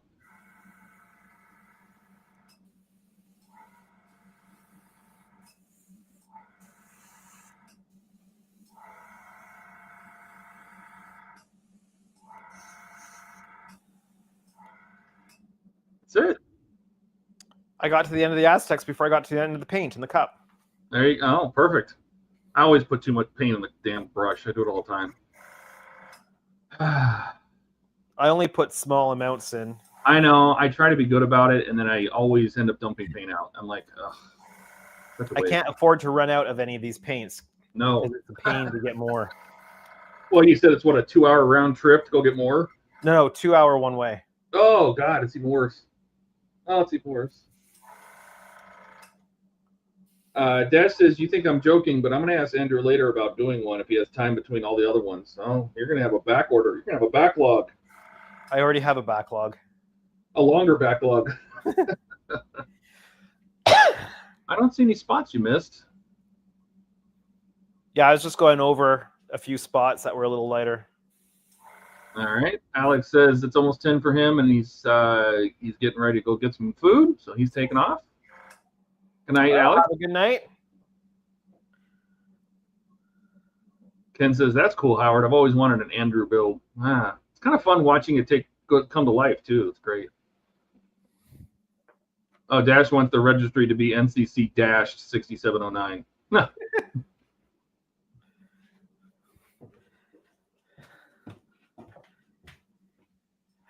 Just washing out the cup.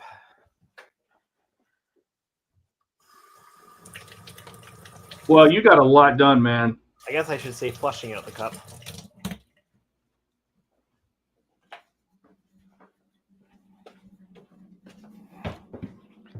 I'm going to clean the brush, and then I will call it quits for the night.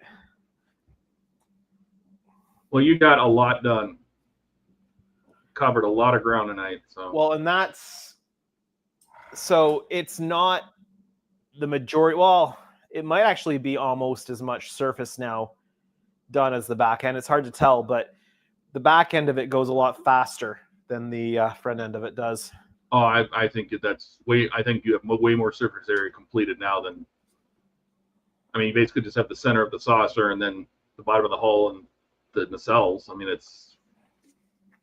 I bet you that takes not as much time as you spent tonight. Plus, you said it's not as hard to align everything, right? Because you're not having to do wedges. Yeah. Yeah, so it's easier to mask. So the saucer is the more time-consuming portion of it.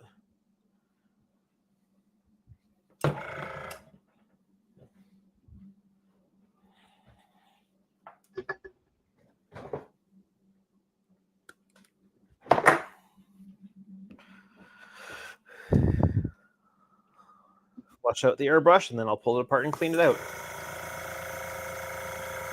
Ken says, great stream, you too. I really enjoyed watching your progress, Andrew.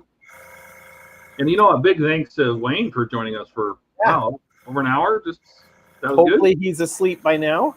I hope so. I know that Wayne Green, World of Wayne, he has to, like 2 or 3 days before he heads to the U.S., he's got to start fixing his time schedule, his sleep schedule, or else he jet lags way too much. So I never have a problem going west. My problem is always going back east, where the time differences cause me issues. Yeah. So, like, if I was coming from the UK, I wouldn't find it too much of a problem. But to go the opposite way, mm-hmm. So I think it was back in 2007. I went to Johannesburg. There was a group of us that went, and that's a 2-day trip, right? Yeah. It's you first have to get we flew through Heathrow on BA, so we did Toronto to Heathrow. It was a night flight to Heathrow from Toronto. So you take off late in the evening from Toronto, and so you're landing first thing in the morning at Heathrow. Yeah. What am I doing? Right, getting ready to clean the airbrush. Clean the airbrush, yes. Ken says, weeded in. We're done weeding for the night. Done weeding for the night. Alex says it's coming along absolutely amazing. Dash says, I'm no Blair, though, but that's okay. Jody says, great job tonight, Andrew. I don't think anyone will have found it boring. This is an epic endeavor, and I'm glad you're sharing it with us. Ken says, you guys take care. Have a great night. I'm waiting for Andrew here to have a seat, and we'll go back to Andrew. So I was looking for my airbrush, but it was already on this desk. Yeah. Excellent. Well, you got lots of good comments. I think you made a ton of progress tonight. I mean, that's the whole, basically 90% of the lower saucer is done, at least Aztec. Yeah. Jody says, don't forget your shrink tube. Uh-huh. Yeah. Ken asks, will you be on the stream tomorrow? No, I've got to work. Yeah. I've got an evening thing I have to do tomorrow. Eric So says amazing work as always. So unless you guys are still going around 9 p.m. Eastern, which is more unlikely than likely, I will not be. But I will be putting in several hours of work on this tomorrow evening. Yeah. Well, I mean, if we're still on, of course, welcome to join. Yeah. After the kids are in, after I'm home and the kids are in bed, then I'm going to be back down in the shop getting more work done. Ricardo says fantastic work and fun stream. Thank you.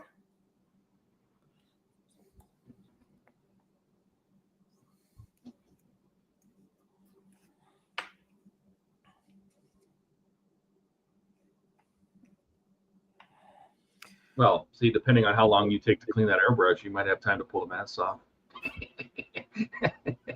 For all these viewers waiting for the reward at the end. We'll see. Stop bugging him.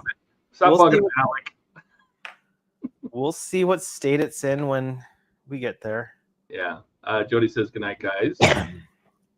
You too. Ken has family arriving tomorrow. I'm assuming that means that he will not be on the stream.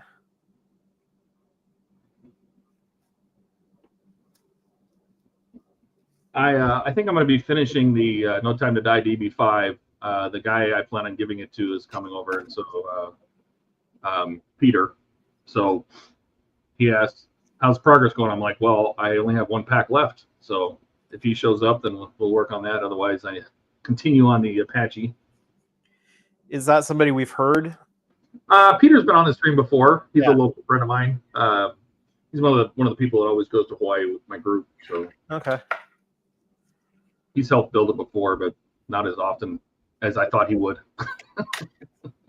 Yeah, no, I seem to remember being there when you were working on it or something.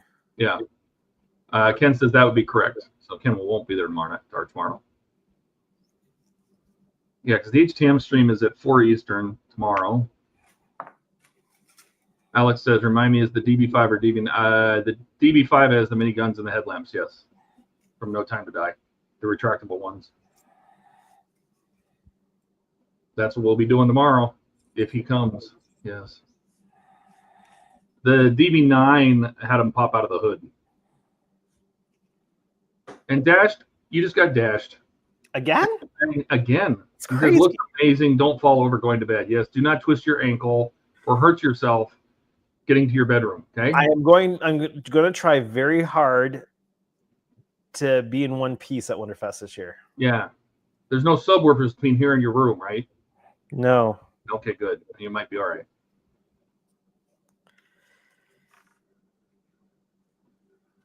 Thanks, Dash, for that. All the support. It all helps. Very much appreciated. Definitely not required or expected or anything like that, but definitely appreciated. Thank you. Alex says, or worse, don't sleep on your model. I don't think he's going to sleep on that. That looks uncomfortable. Yeah.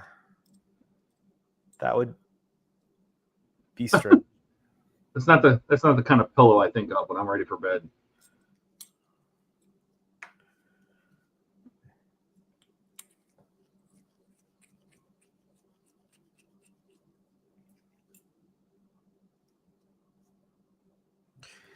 The brush was acting up a little bit there.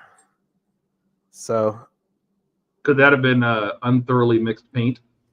Kind of looked like it was it's clogged for a second till you blew it out. Yeah, I just had to blow it out. So could have been any number of things. Well, maybe it's time to clean the inside of the nozzle, unscrew the nozzle and get in there. And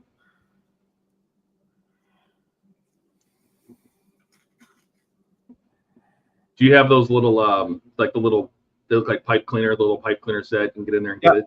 Yeah. And I also have these too. Yeah, be careful with those. I don't like using those. Yeah, I'm always afraid I'm going to scratch the inside of the metal. And Alex says he really needs to deep clean his brush someday. Yeah, I'm going to do it on stream one of these times. I'm going to deep clean the cracks. I'm going to take it all apart, all the way down to the gaskets and everything. He says that 1999 is for more coal to make the electricity for your car. Probably natural gas, hydro, you know. Most of our majority of our electricity here is hydroelectric. Yeah. Then I think the next highest number is nuclear.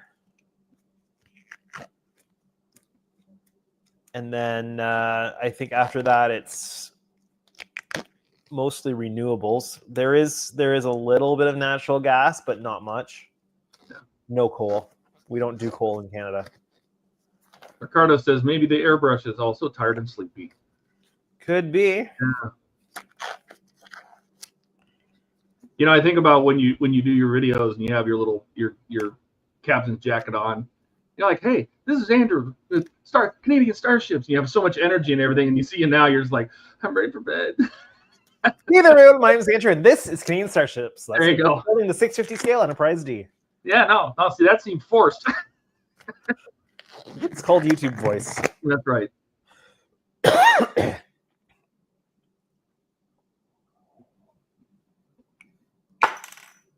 Uh-oh. You didn't just break that, did you? No, there was a little plastic cup that I used for mixing or... Uh-oh. Is your airbrush clean? It is. Are we detaping? Oh, let me switch cameras here. This is for everybody that decided to leave early. They miss out on this. Stream's not done until it's done.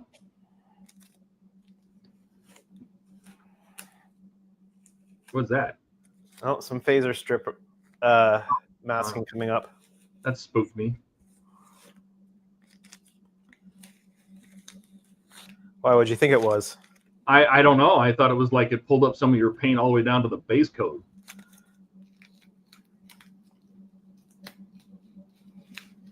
I got spooked for a second. I'm like, uh-oh. Yeah, not very. I mean, with this tape, not very likely.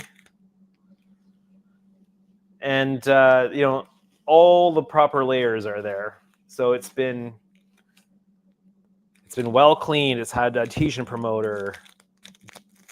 Good. Do you how are you getting the lifeboats on? Are they decals, masks? What's the plan for those? So I'm not 100% certain, but I'm thinking that what I'll do is I will create masks for the lifeboats for the base color, and paint the base color of the lifeboats, and then print up some masks that just do the text, the red line, and the outline that's on them. Yeah, did we already talk about this? About, like, I wonder if remember, because Mike Lane has those dry transfers. Yeah. For the fan home one, and if you were to scale those up to your size, would they be usable? Yeah, I don't know. The issue is just the max quality of printing lifeboats, right? Yeah, I mean, his are all individually numbered, but he could obviously do it any way you wanted. He could do it with the 4 numbers or anything. And he's a graphic artist, right? So if he had to upscale it and, you know, adjust it to have the best printing possible, and then he gets it printed on that really nice dry transfer, because it does look painted on. Once you know, dry transfers look nothing like a decal. Yeah, well, the issue with the decals, the ones that come from Keith, looted the artwork, and he only did a few numbers, right? Yeah. But I mean, even though the decals are nice, but when you get down to some of the granular details, it's still fairly grainy as far as the image quality. Right, but he could rectify that. You know what I mean? Like, if we gave him a dimension, like his are shaped for the fan home one, so they're a little narrower at one end. When these were more square, the ones on the 650 or the 6-footer, I mean, so he could adjust that. You know, if we gave him the dimensions. The 650 are actually the kind of the more trapezoidal shape. Oh, are they? Okay. Yeah. But I mean, since he already has kind of the basic layout, you just make some adjustments. You know, you rescale it and renumber them. I bet you he could do something. I bet you it wouldn't even take that much to do it. and he did them on sheets of 500, all individually numbered. As long as he knew how big they needed to be 650. And if you measure them from top to bottom, side to side. Well, I've got to measure the ones from Keith anyway. Right. Well, let me ask him the next time I see him online. Okay. I'll point him at your page and say, hey, would you be willing to do a one-off set? And then, because it's also something he could sell if people are building the Helios and they need light bulbs. Well, and if I did it, I'd need it to be a 2-off because I've got a custom name and registry, right? Yeah, but he could do that, right? He can. I'm sure he could do it. You send it off to get the printed on the transfer paper, and let me talk to him. I'll talk to him. He's probably not on yet, but if I'm up late enough tonight, I can reach out to him. He's over in the UK. Yeah, because you're probably not going to bed till 8 a.m. or something silly like that. Well, I don't know. My sleep is so messed up. You missed a couple spots. Yeah, I know. Okay, I just if they don't come up with the big pieces, and I really need a good dry area to pull them from because I have to use a tool, which I should be able to get those with the tool from the top from the paint that is fully cured. Yeah, because I don't want to scratch the paint. Yeah, of course. I mean, there's some small scratches here and there that are inevitable, but I want to mitigate that as much as possible. Now, do you plan on doing a high grit sand to smooth out the paint edges, or? Not really. I might go over it with a polishing cloth. Yeah, but that would be the most that I would do. Okay. Alex says, I don't think tea is helping you at all. I think it's making you more sleepy, Andrew. Oh, caffeine does not do anything to keep me awake. Yeah, it doesn't work for me either. I'm the same. I can drink a pot of coffee and go to bed. It doesn't do anything to me. Dash says, we haven't asked lately. Have you been staying at the same weight, or have you lost more weight lately? I've been fairly stable right now, but I do need to get back to my kind of like diet regimen that I was doing, because I need to do the next level, like because I plateaued, and so it takes a little bit to then get into the lost portion again. It's just the cycles, body cycles and stuff. Yep. But I'm not gonna get back into that lost cycle until after WonderFest, because there's no way I'm gonna be able to manage my diet the way I would need to when WonderFest is on. Ken says that looks amazing, Andrew. Eric is asking, how many total layers of paint will there be with all that Aztecing? 4 colors. And a primer. This is the 4th color. But you primered it too, right? So there's technically 5 layers of paint there. Yeah. Yeah. But only two layer.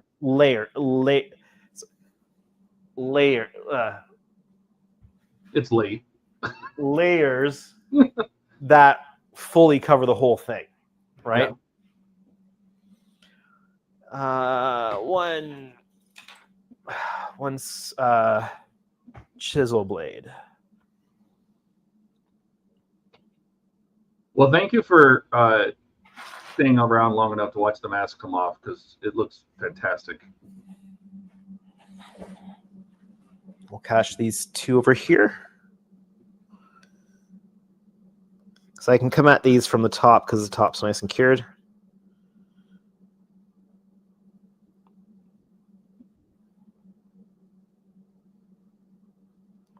Man, it looks good. I especially like that Aztecing where you are on the left and right sides. Mm-hmm. Those tight little shapes. And all right. Give me 1 second here.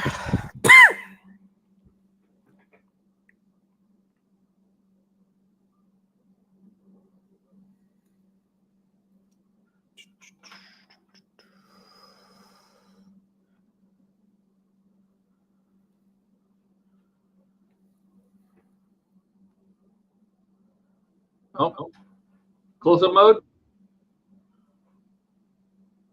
There you go.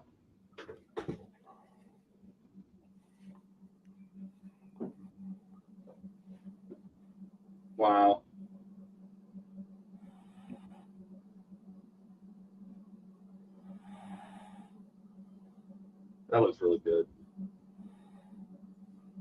came out really good. So I've got to say it's much more contrasty on the stream than it is in person. Well, I figured as much. That's what I meant about the camera. It doesn't, shoots differently than your eyes. And so your eyes, it might be a lot more subtle. Ken says amazing. I agree. There we go. Good, yeah. Very nice job. Ooh. Here, I'll go back to this camera so you can switch. There you go. All right. Ricardo says it looks even better than the original. Yeah, I mean it's really good. I still feel like I'm going to tie it together a little better. I don't know. Mm-hmm. But well, I'm not gonna make a final decision on that until I have all of the top and bottom Aztecs. Yeah, you have plenty of time to make that before you have to do that. Yeah. All right. Well, that's gonna be it for me tonight. It's been a little bit longer than normal. It's actually been over twice as long now. So hope that if you enjoyed the stream, if you did, make sure you hit that like button if you're new to my channel, or you haven't done so yet, hit that subscribe button today. You'll make me very happy if you do. But for now, my name is Andrew. This is Canadian Starships. The producer tonight has been Todd. I am tired and need to go to bed. Have a good one.